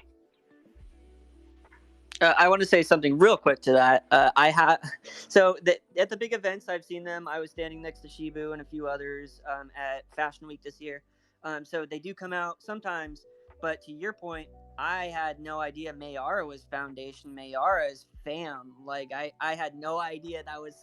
I had no idea. So like for them to use their own product and have their own persona. My other point is I have seen the devs come in the game. I've been standing right in front of them, and they are not on their own account. They're on a freaking guest account. So like, that's something to consider too. Sometimes they are checking it out from a guest account. But to the other point, I would be very happy if they played the game more and came in with us. And I think back to RuneScape, the Jagex days when the mods would come in and they'd have a little crown next to their name, and it was the coolest thing. They're like, oh my god, a mod's here. And I want more of that. I think we can appreciate them more if they're in here using it with us, and they're saying, "Oh, it did break, it did crash. We're on it. The team is on it." And we're like, "Okay, you guys, the team's fucking on it. Like we're good. We feel safe, and we're gonna keep building and congregating here." So that's something that I think. Yeah, I mean, how much harder would we fucking build if we saw some of these people come through? Because you're right, they probably are on guest accounts, but man, I think, yeah, like, if you Nikki's in the crowd, so we've rebranded Vroomway to Dowway now. So like, if you saw some like Shibu at Dowway, like running, racing, checking it out, just like totally unannounced, just on his own, like, damn, you'd be like, yeah, like, I got this. And I think it's that connection of, like, maybe we just want to be seen. Like, we just want to be seen. Maybe that's all it is. And even if they can't fix it, like, just see us.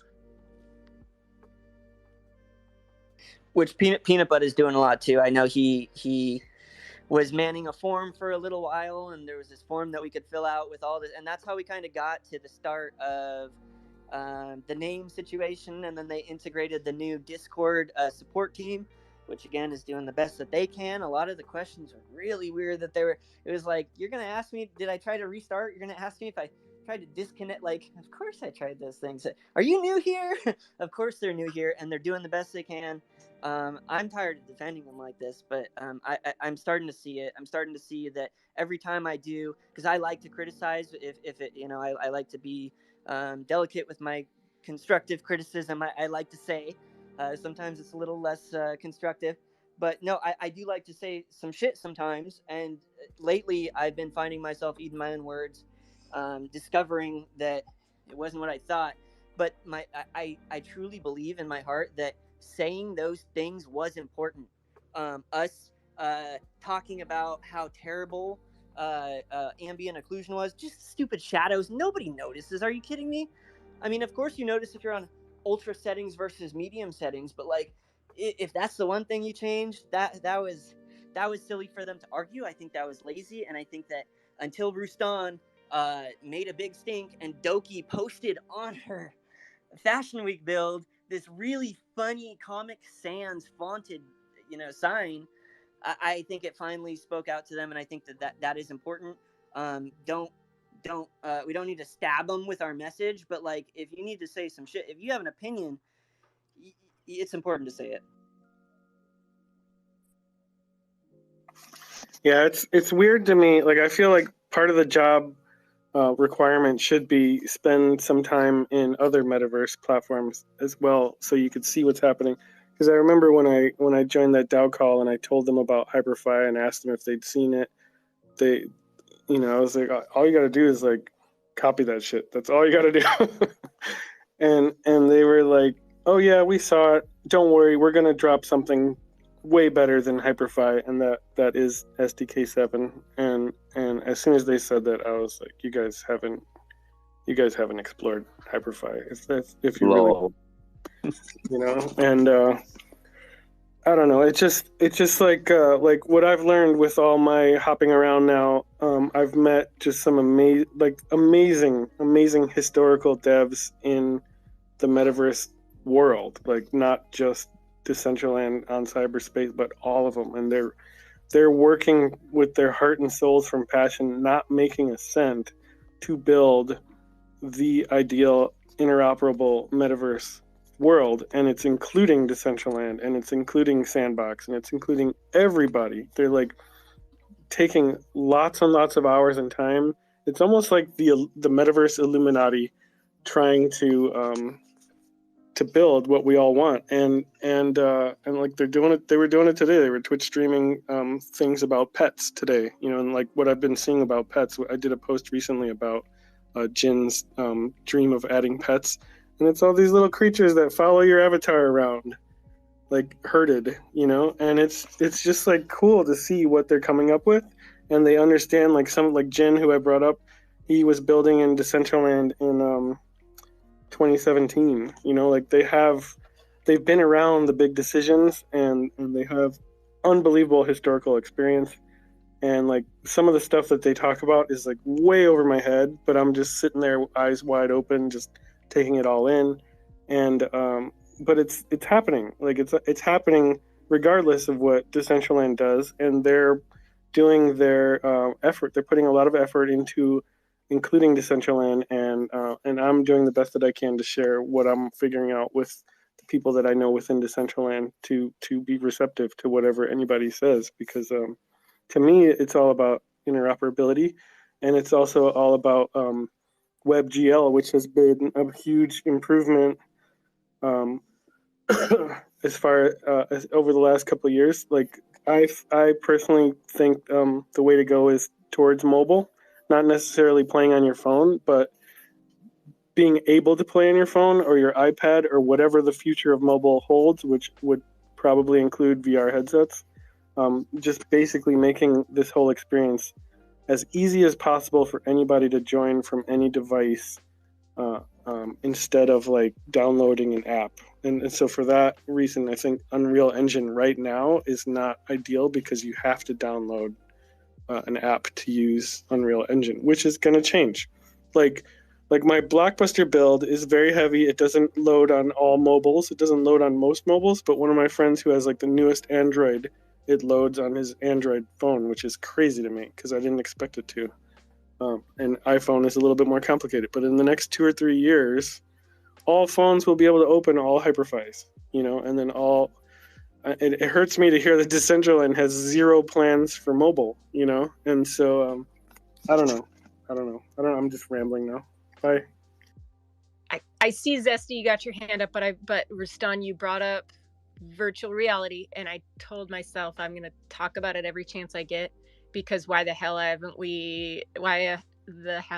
don't we have like a, you know, like something getting pushed forward? And then in my head I'm thinking, okay, smart people, does the SDK 7 have any advantage? Is that going to make it easier to build for a VR client? I know we already have one like this and that, but let's get real. Like we do not have Ready Player One VR capabilities.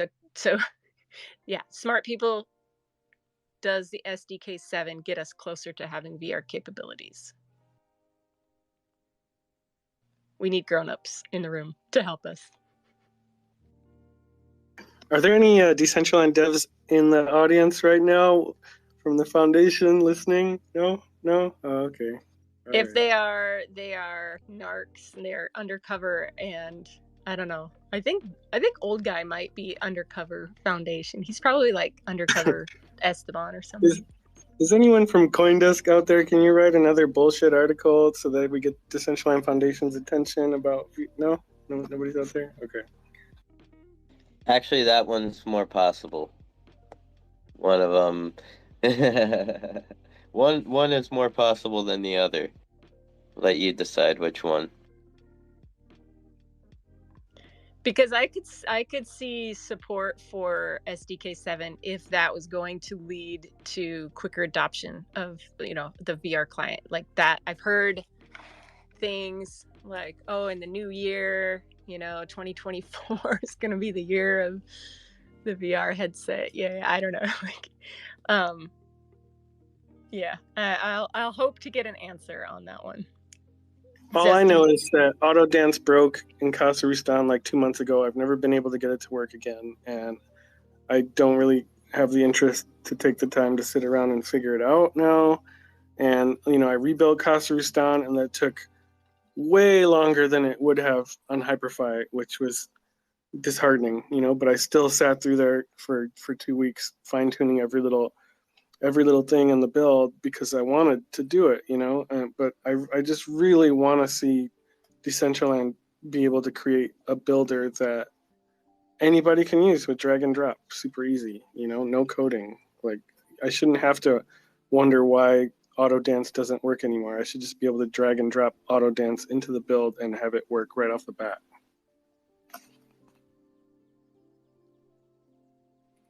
Yep, that would make it easier for a lot of us. Zesty, thank you for letting me interject there.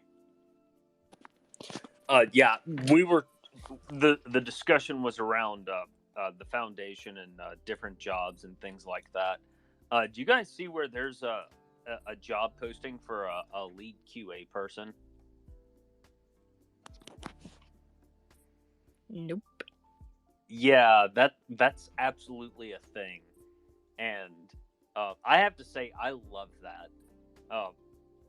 As long as and it's essentially it's going to be somebody who builds out the team. I'm hoping they get some proper chaos monkeys. Just they just go in and they just throw shit at the wall and see what breaks. Because there's a lot. I think we can all agree on that. But we can. There's a wide gulf of difference though between me stumbling upon death twerking or some other silliness like that versus like somebody being paid by the foundation. Hopefully it leads to some good. We need a twerk bounty for all those unintentional bugs. And for anybody that's new and they're like, I don't know what the heck you guys are talking about. Zesty found out that you can thwart your enemies by... Go ahead, Zesty. You combine emotes with a lot of keyframes. The Thalia dance was the triple OG of this. With emissions with wearables with high emissions. The one there's a few that do like a kind of a sparkly dust hanging in the air effect. Those are just as good as something that shines really bright. I think they're just more subtle. And you combine these things, and then you go to a populated area, and just laugh as people crash. One mitigation for that is turning off bloom. Pretty much makes you bulletproof, or at least bullet resistant. And yes, in case anyone's wondering, I do have my war gear on hand for the bigots next week. Ah, gotcha.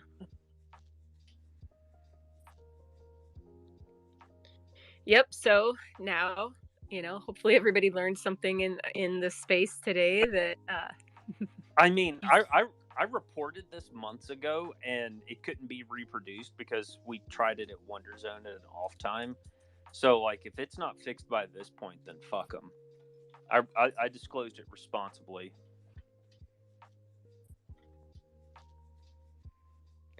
Yeah, I mean, I think anything like that, if it's important, they'll get to it. If not, then we have a twerk. Yeah, I mean, yeah. At least it's not one of the games. I won't even. I'm not going to name them, but they pissed me off to the point that I found ways of bypassing their cooldown, and I didn't talk to. I talked to like 2 people about that until the platform bug that let me bypass it got fixed. So like, I do find stuff, and I don't always disclose it. It really just depends on if I think the entity taking the report is all right or not. Yeah, and I mean, if they're, if let's say the help desk is just restructuring and trying to do their best, then they might put that on a low priority. Or if results are difficult to replicate, then it might just be like, all right, well, we've got different big things, bigger fish to fry.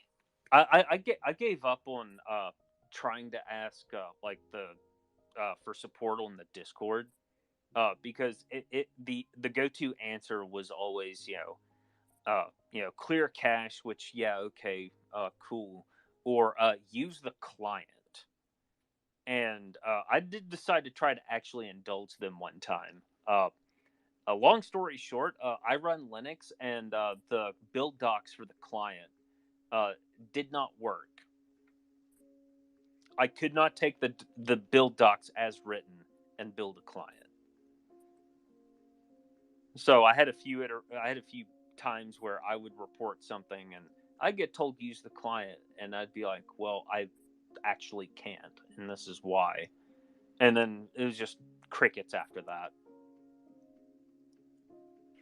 Yeah, I mean, eventually I just decided L1 support is beneath me.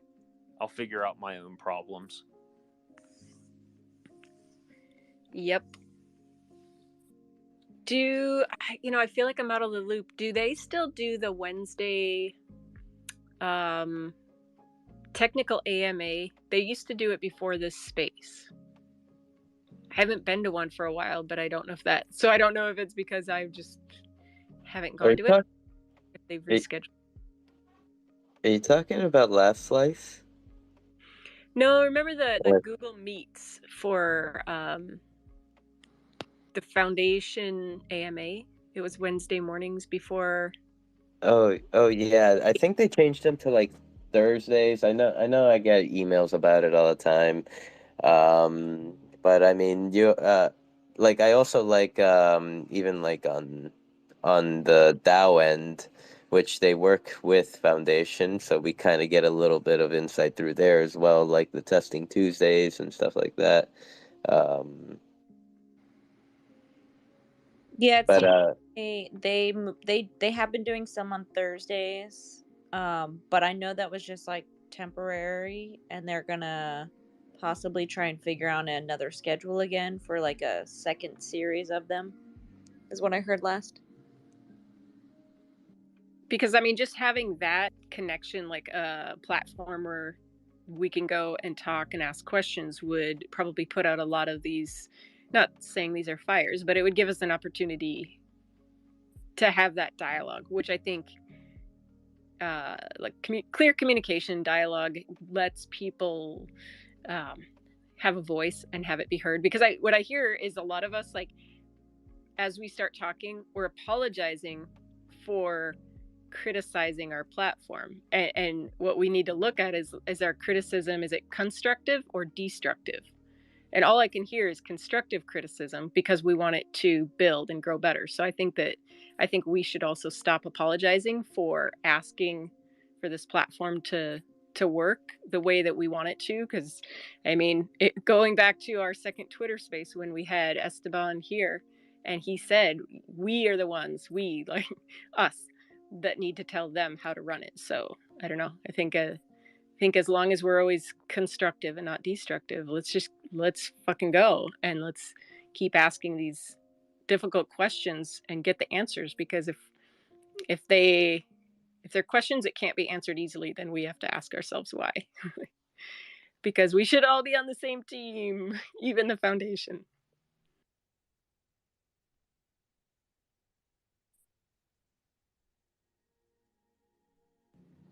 I want to go back and point out the ambient occlusion thing and the fact that that wouldn't have happened. That wouldn't have been a reality. So If you can join those AMAs or whatever, I know they do all kinds of. I think this week they had like 4 different um, events or whatever, or I don't want to call them workshops, but they were doing meetings. I didn't get to go to any of them, but I have friends that did go. So they are still doing things a little bit. I have to say, it's not marketed very well. I found a link somewhere, and it was a bad link to the SDK7 thing, and then PB got me the link. So if you ever need anything, go to PB. Like, honestly, you can DM him about anything. I would also say, don't be afraid to put these complaints in Discord. Just if you're upset about it, maybe go for a walk first so that you can word it in a way that's not going to put them on the defense. I'm just saying it's human nature for, if someone's mad, to bring up something in a mad light. The person receiving it will get defensive. So in my experience, when I've found ways to word my complaints without the emotions that I'm feeling, it was received better. And they need us speaking up and saying these things, even if they've already heard it. The more voices that say it in the Discord, or politely during the events that you see someone at, or politely to PB in DMs, these are the most effective ways for us to join together and make change that's needed for these platforms, and change that clearly they can't see but we can. So yeah, our voices are more powerful. Numbers don't feel bad or like you're being negative. Like, just get out there and say your opinion in a respectful manner.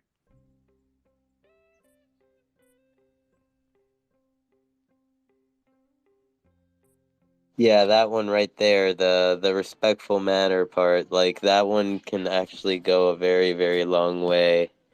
Um, because I understand, like, sometimes it's like the frustration just takes over, and you're just very short, to say the least, or maybe whatever it may be. But yeah, definitely, how you approach, like just treat them like a person, like, as well, and and they will try to help you as much as they can and follow up with you, like, at least, like, let's say with I'm gonna use the example of the Decentraland support. Like, I've probably been on both ends of, like, the cover, like not both ends of, like, the side, but the both ends of, like, the emotional side of, like, speaking to them. I've spoken to them in a frustrated manner before, and saw the results from that. And I've also kind of have approached them with, like, hey guys, like, there's a bug, like, I get it, this shit is broken, but like, can you help me? And they will try to help me as much as they can, and, like, I mean, we'll keep open, like, month-long tickets and shit. We're friends now, basically. Dude, same. Like, I've not been chill before. I've said this before, and it never feels good. But I also want to say, on the other hand, it's totally valid. It's really, really valid to be able to, shake your fist and say, this sucks. This is stupid. This is dumb. I should not have to be going through this. But at the end of the day, we're entitled to feel those feelings, but we don't need to just put it on blast through a megaphone at the grocery store and just make people feel it, right? Like, that's not the way to fix it. So yeah, I want to put both sides of it up there. Like, it's very frustrating, and those frustrations are highly valid. And just because we're not presenting them, the frustration directly, and openly, does not mean that we should not be feeling it or that it's invalid. And oftentimes that anger and that frustration is what fuels the change that's needed. And yeah, we need it. So yeah. Sometimes I do it in the form of, like, just, like, in the conversation thing. Like, example would be, like, I go to support for something. They say, or, like, let's use names, like, to change names. Hey, my name is broken again. They ask, have you cleared cache? I say, no, because I shouldn't have to clear cache every time when I change my name. Kind of like small comments like that. And then I'll be like, but I'll go do it now. Yeah, little underhanded smartass things. I find myself doing it too, dude. I find myself deleting. I type something and delete it because it's yeah. When I'm bothered by something, which is often, which is more often than not when I'm developing stuff. But I'm new here, so maybe that's just a symptom of a new programmer.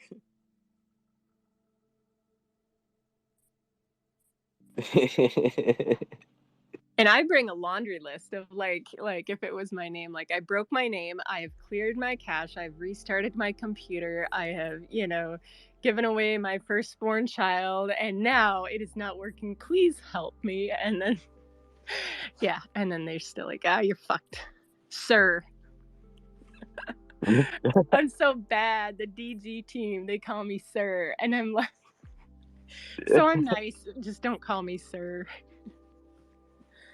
You've got like a pink hair PFP, and they just default to sir. Yeah, I can hold my shit together, but when you are just that, and then I'm like, but I'm not bad. I'm just like, I'm a ma'am, and then but yeah.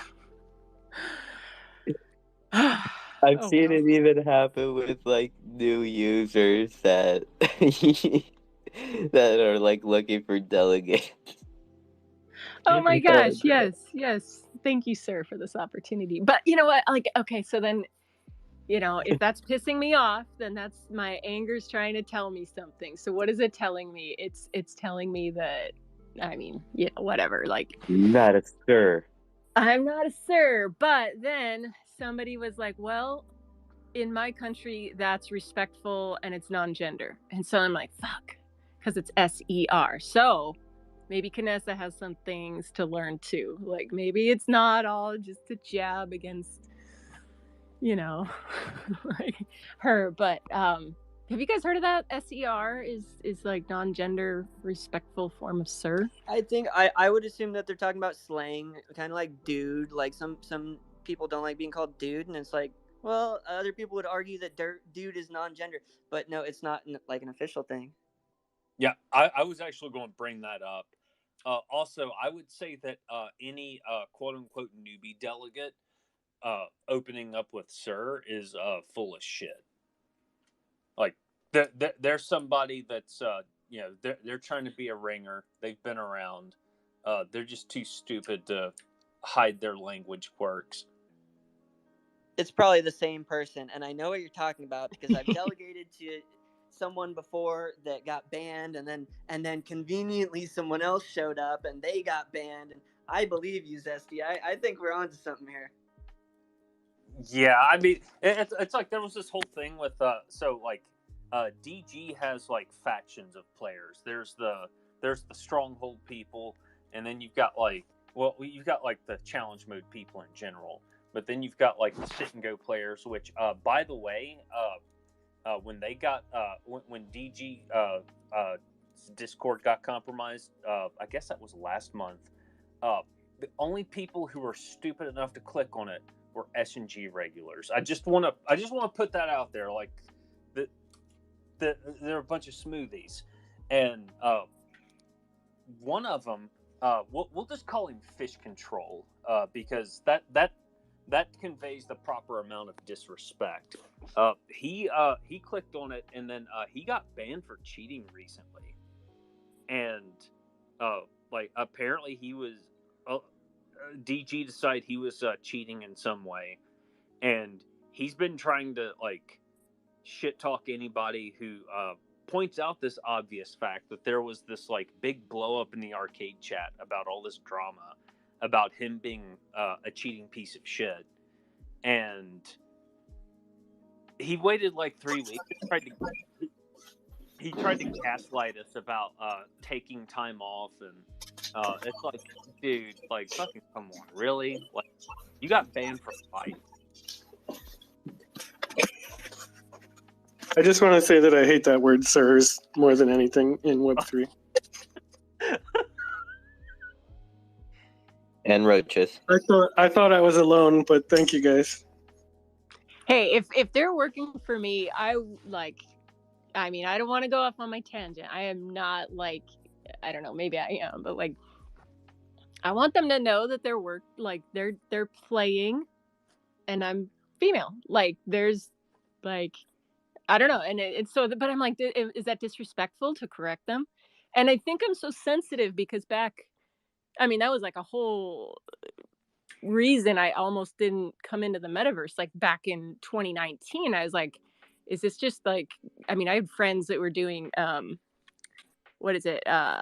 Second Life. And they were, they told me the stories, or VR chat. Like I had high school students. You don't want to hear the stories that the high school students would tell me about VR chat. So I was like, I don't know if I want to be here. And like, I didn't see any other women in the space. I mean, I literally was like, they were there. I just didn't meet KJ, back in 2019. So like, through one other, I know they were there. But like, even in November 2021, and I'd try to help people, and it was like, thanks, dude, thanks, bro. And it was just like, fuck, like I'm not a bro. And that's literally the reason I bought that pink wig. And now everybody's got pink hair. Like, it's not a big deal. But back then I was like, I want to be unapologetically female because there was nobody that looks like me. Like, I'm looking for, I looked up like women's Decentraland. There was like some old Twitter account that was defunct, but like I was looking for a strong female leader and I couldn't find her. Like, so, in some ways I had to try to become, I don't know if I become her, but like it matters, like it matters because this is a world that our kids are going to inherit. And I don't know. So I guess that just, it makes me maybe more sensitive to that. But at the same time, like, is it sensitive to, to correct people? Like, I'm not a dude. And dude, guy, like, hey guys, that's not as offensive. Like, that's, I don't like, but being like, I guess poker delegates, like, I don't know, like that. If you start off with a delegate, I mean, that could be like a months-long relationship. I don't want them to call me sir and then like 5 months in be like, well, actually, like, I'm a man. Like, I don't know. I think it's good for them to know that there are women out there that run their own poker guilds, and congratulations, as Zesty knows, like, I'm one of the easiest going guild owners, I think. I've actually been like super easygoing, like probably more so than you were. But damn. Yeah, like I got one that I'll be honest, like just about anybody else would have probably kicked him, but I'm like, dude, like just play when you can play. Like he doesn't have all level 5, so it's whatever.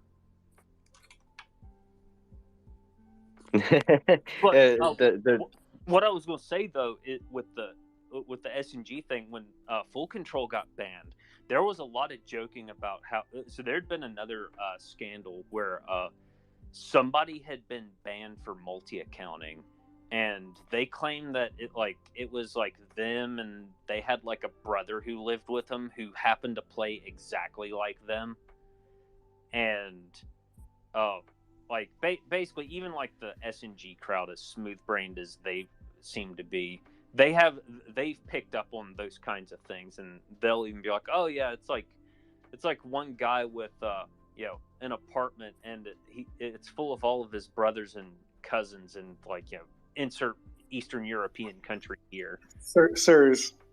Yeah, right. Hey, I've seen the pictures of those. Like, it's like a office setup, and everybody's just friends. Nobody is colluding at all whatsoever. I'm 100% sure of it. I mean, I've also seen like there's one guy, Kanessa. You'll I actually referred him to you. He showed me a picture of like a curved monitor where he had like 3 or 4 different accounts going at once. I don't think any of them were at the same table though, but still. Okay, Zesty, next time you refer people that have like multiple accounts set up, maybe just give me a warning. I wasn't aware of that at the time. Okay, that's good. Thank you. But I mean, let's be real. Like it's Sock Puppet Sesame Street. I mean, even I'm playing 3 different accounts at the moment. But the plot twist is it's all for myself, so like nobody's being lied to about anything. And I talked to DG about it to make sure that I was within the terms of service before I did anything.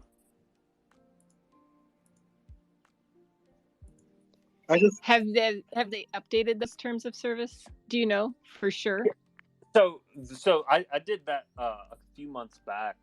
They changed the rules so that before they had you can only have one account, but they didn't actually enforce that. That was basically just a joke, and they changed that to reflect reality. So my current setup is I have like my original Cyberpunk set on one wallet, and then I have all of my other bullshit on another, and some of those are delegated out. One set I play as an owner at DHC. I actually, Rustan can vouch, I juggle 2 tables at once. And which is very hard to do. And I do it from one computer. Like, to me, that's... So, like, most people who, like you're like, that's very hard to do. I find that to be the optimal pacing. Like, I'm fine with it. But 3 is a challenge, so I'll finish on 1 and get most of the second one done, and then I'll start up the third one and just roll right into Stronghold with that one because it's a delegate. And comically enough, that's the one I've been doing the best on lately. My, how times have changed. Right. I mean, it's not the cheating fields of Osiris anymore and trying to intercept chip dumps. And let's be honest, that's all Osiris was just one big sprawled out cheating field with too much room between the tables.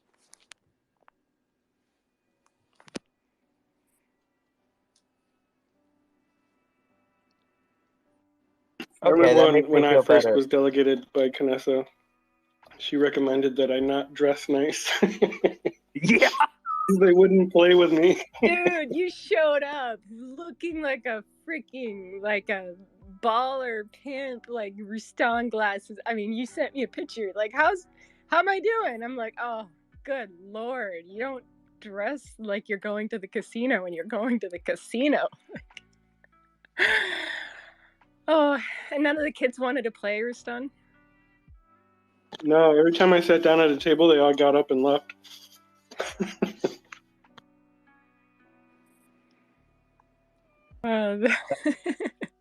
Yeah, so that started that didn't happen to me as much until like I got like Joe's visor and like Rustan's pants and some other stuff, and got that like original cyberpunk look, and then they started getting up and leaving.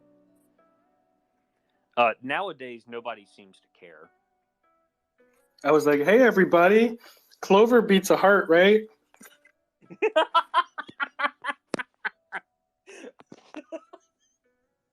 God, that's evil coming from you, man. Like, fuck.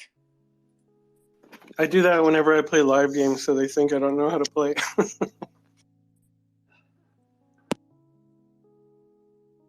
Taking notes. Next time I'm at the dog track.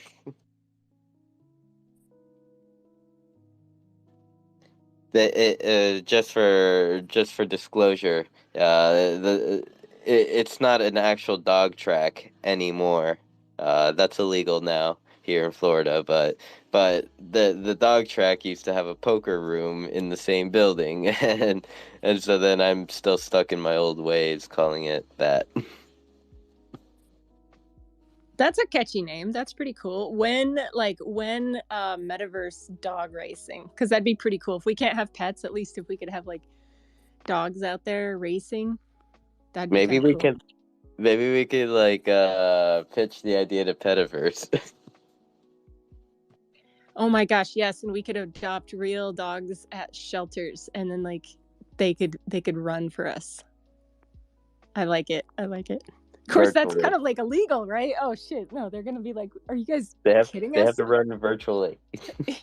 We're trying to get rid of that mindset. You guys are like, let's just bring it back. Yeah. No. I mean, for the people that already kind of have the mindset, they kind of need, there's something to replace that doesn't hurt anyone.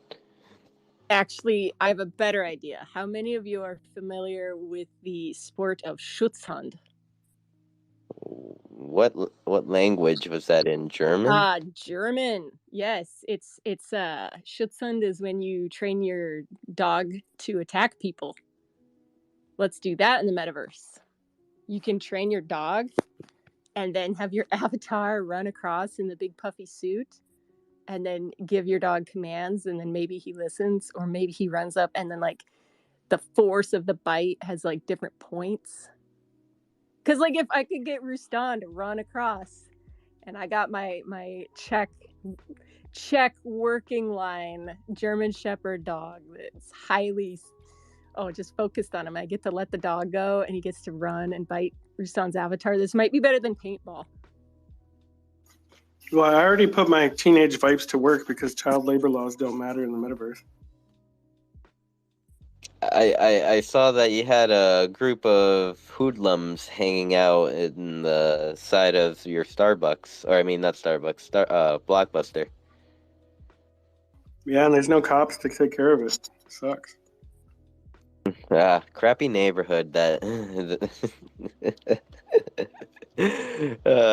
I mean that world's like big enough where like you could build more to it, couldn't you? Like, yeah, you can like build a road, a police station or something, make it a little town. Well, I was thinking about putting a secret time travel teleport where you take the DeLorean and travel in time, and then it takes you back to just like a grassy field or something. Okay. Or okay, so now that you said DeLorean, it kind of gave me an idea. And tell this to the devs, pass the message along. Now that you have cars, give us flying cars for the DeLorean. Well, Substrata already has that. So Substrata is like, it's like the testing grounds for like the most progressive things, and then Hyperfly usually adopts from Substrata, and so you can already fly ships, and they look amazing the way they move and everything. Okay, I need to meet this person and fly their vehicle. It's another platform, Substrata. Meet We this need platform. we need is there anyone from Angzar? They need to do some kind of like flying shit above, because there's no like if the airspace is separated by parcels, just like ground, we couldn't do it. Just like that hot air balloon in Genesis Plaza. But if you had a big, it'd have to be a huge piece of land, then you could have something flying around. So they need that. They need like a dune airship or something. I remember they were talking about that early on. And they were pretty serious about doing it. So I imagine it's on its way. But yeah, I mean they don't have enough to do, so I'm just giving more ideas. Like it's not like they haven't thought of anything. That's what I do. I just like put ideas on it. The original plan I remember was like tons of cars flying around like Fifth Element, and you can like there would be quests up in the sky, jumping around cars and things like that. Are you talking specifically Angzar or Decentraland? Angzar. Okay, because I remember like the trailer for Decentraland back in 2019 was like, fucking cities and flying machines and like a bus going through the air and like jets landing. I should play that back like every 2 weeks, just like a reminder. Like, or Kanasa, do a build based on it and call it Rug City. Yes. We want to just a little bit of pressure, just enough pressure to make diamonds, not to crush everything. We just encouragement. Happy places. Gotta. That might be a little too aggressive. I don't know. Or you could you got that like cyberpunk kind of like neon street build. You could flesh that out a little more and just slap the name Rug City on it. Just saying. Yeah, yeah. Home of Rugnessa. I Add a should bunch make of a rugs flying to fish. it. Give some of the buildings some interiors. Yes, yes, I like it. Or maybe or maybe have like a like a outdoor uh but like an outdoor stand in a vacant lot that's just like a rug dealer, somebody that just sells fine rugs. Yes, like an Aladdin wearable, so you could be on a magic, not a magic carpet, but a magic rug. Right.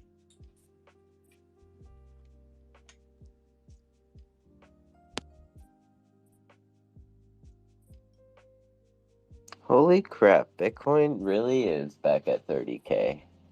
Man. That's nuts. Didn't buy enough Bitcoin. Nah. Needed to go back down. Want more Bitcoin. There's never you never have enough. You know, like, if I'm not mistaken, I'm pretty sure there's a whole country where their Bitcoin is like their Bitcoin buy-in average could be around like the 20 in between like the 20 and 30,000 mark. So like it I guess it makes sense that it held there. Yes, yes, true. I wonder what crypto taxes are like in this country. I should probably move there. Well, whatever they do for crypto taxes, the rest of the world should look at and be like, does this work for us? Could this work for us? Because yeah, like the whole world's gonna have to figure out what the hell they do, because you're not gonna stop it. You're not gonna unplug the machines. If you can't stop it and you can't control it, find out how you can profit from it. Until we do that, The U.S. won't just simply copy someone's model, though. They have to make their own and come to the conclusion that it'll probably look like theirs. yeah, or glean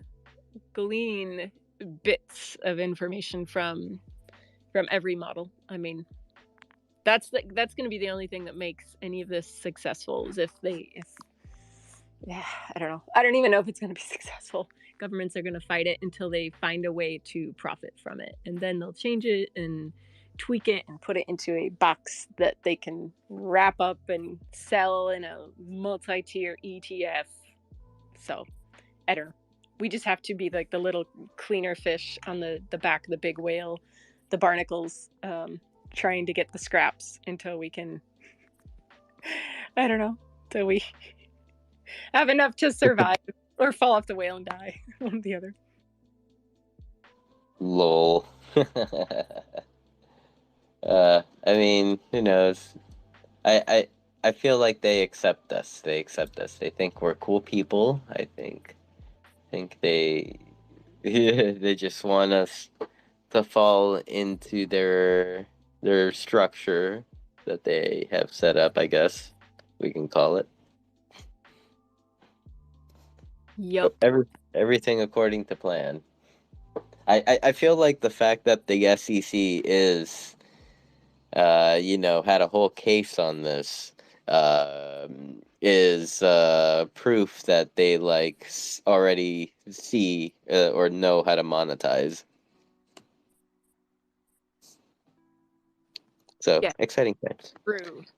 True. And I mean, really, this is not new. This is, it's been around for 10 years. I'm sure they knew how to control this years ago. It's just they probably have like 100 different ways to do it, and like which one is going to be the best, which one's going to work for their big rich oil tycoon underwriters who are whispering in their ears that, hey, we got this crypto thing happening. And so there's just probably powers in play that we just have no idea anything about. They just needed to give time to the CIA to cover their tracks before releasing the cryptos to the masses. uh, That also goes for the AI. Like maybe they're releasing the AI in a point where they need it to work for them in a way that they can control the masses. I don't know. Have we hit conspiracy theory hour? yeah, looks like we have. I mean, we're 4 hours in. My blood sugar is low. I think this might be a good stopping point. We're rambling on here. Yep. I just got like a handful of like Cookie Crisp in my mouth. Cookie Crisp, is that cereal? Yes. Oh, yum. So, so I guess on that note, Zesty, give us your final thoughts. Tell the masses what we need to do in order to stay safe in a new virtual Web3 environment. Um, yeah. Uh, turn off Bloom next week. Okay. Turn And Bloom off. and that's just to minimize collateral damage in case I have to go on a rampage.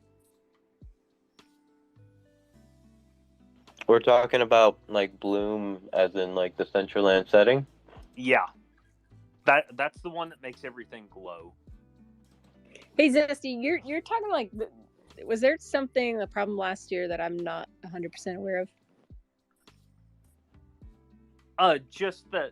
So the emission on wearables, you can pretty much neuter that aspect of the death twerk with Bloom being turned off. Yeah, I got you. I'm just wondering if there's something like, are you anticipating the need for sabotaging other users next week? I mean, you never know. I mean, I look at some of the tweets, the Decentraland account put out, and then I looked at like some of the replies to those, and I was like, and then we also started getting people who were like guest wallets who would just jump in to like talk shit, and I was like, yeah, I think I need to keep the war gear on hand just in case. You're like a non-coded virtual bouncer. You're like the first human-operated Well, I mean, virtual bouncer. So fun fact with the death twerk stuff, that was why I started doing it, was to like fuck with people like that. And then I just happened to try it on Pablo Techno at Wondermind because he was shilling the Web3 affiliates rug, which that has fully rugged, by the way, from all appearances. I was correct about that one. But I crashed like I was just doing it to be fucking weird, and then I crashed Pablo and thought, oh shit, I think I might have something here, and then I did it more than once, and then I realized, yep, I do have something. Until the night when we were at Dollhouse and both of us were just cracking up, laughing, crashing each other. God, yeah, I got a DM about that. We're just laughing so hard. Get to more public places.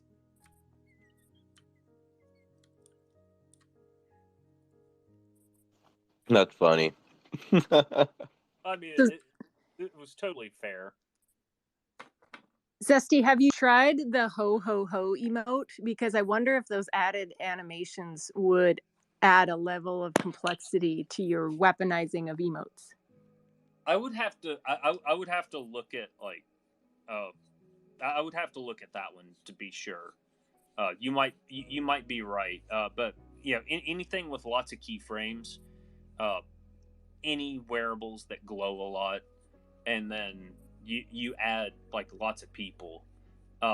it's a lot. It's probably a lot more stable than it used to be, but we're also probably going to have more people than normal next week. So, who really knows? But in any case, just from in a health standpoint of making sure you can actually participate in the events correctly. I'm going to be rolling on low settings next week on all my wallets. There's just no point in doing otherwise, even without like intentional like mischief. Just from the standpoint of sidestepping platform problems, that just seems like the wisest course of action. Well, I will be interested to see if Decentraland gets boggy or laggy, or if there's other things that don't work, like unrelated to the festivities, just because it seems to be like what happens. So be curious. And something else regarding the whole like crashing other players thing, I suspect that people running on like glorified warmed over potatoes, in the form of laptops, are going to be more susceptible to crashing than someone who has like a proper gaming rig. But that feels like common sense. Well, as somebody who, had a expanding laptop, common sense isn't that common.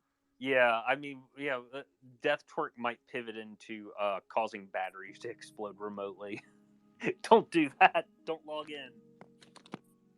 Nope, I'm being good. I'm being really good. I'm listening to everybody's advice. I'm so safe. You don't have your laptop in the freezer or in a Ziploc bag. No, I did set it in my garage. Has a really cool floor. So, and I did Right. Yeah.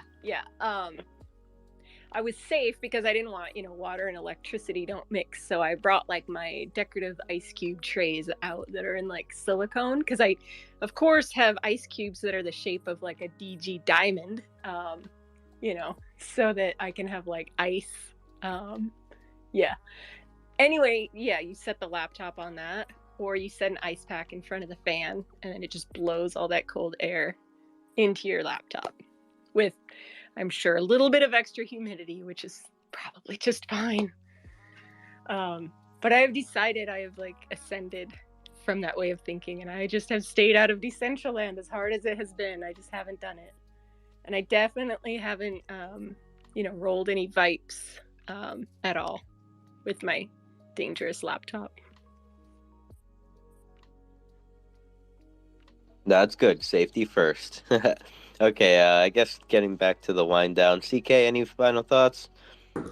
Well, first, you can roll Vipes on your mobile, so you don't even need to use the dead laptop. Second, just thank you all always for everything, for letting me come up and speak, for all you do in this spaces. Happy I didn't have so many work meetings today, so I could join y'all. And I look forward to what people create next. So see you guys around. Thank you, CK. Rustan, final thoughts? None. Thanks. Odd Job 10, Wisher Vodka. Kanessa? Yeah, just have a good week, everybody. Get out, enjoy time away from your laptop, and I'll see you guys all in world pretty soon. I'll just touch grass in Genesis Plaza. I think Genesis Plaza has grass. I think. And thank you everyone for being here. I see that a couple of you are just joining in as we're closing out. I'm sorry. We've been at it for 4 hours. Our blood sugar's low. We need food and But it's stuff. nice to see you. But we love you. Thank you for coming in, everyone. Mariana, quick shout out to the two that I see came in, Mariana and Tommy Green. Good to see you both. And yeah, we'll be back next week at noon Eastern, um, for another community building Decentraland Twitter space. Let's see. Any events to keep an eye out? Oh yes, tonight, Wagme Wednesday is Bleece Day. Um, so make sure to check that out. Mr. Swee should be playing a little in like about 2 hours, I believe. Um, Curation Station tomorrow, celebrating Cyclopa's birthday, so everyone remember that. Um, Madamus is a super awesome dev. I just want everyone to know that too. And yeah, I love you all. Have a great week. Bye.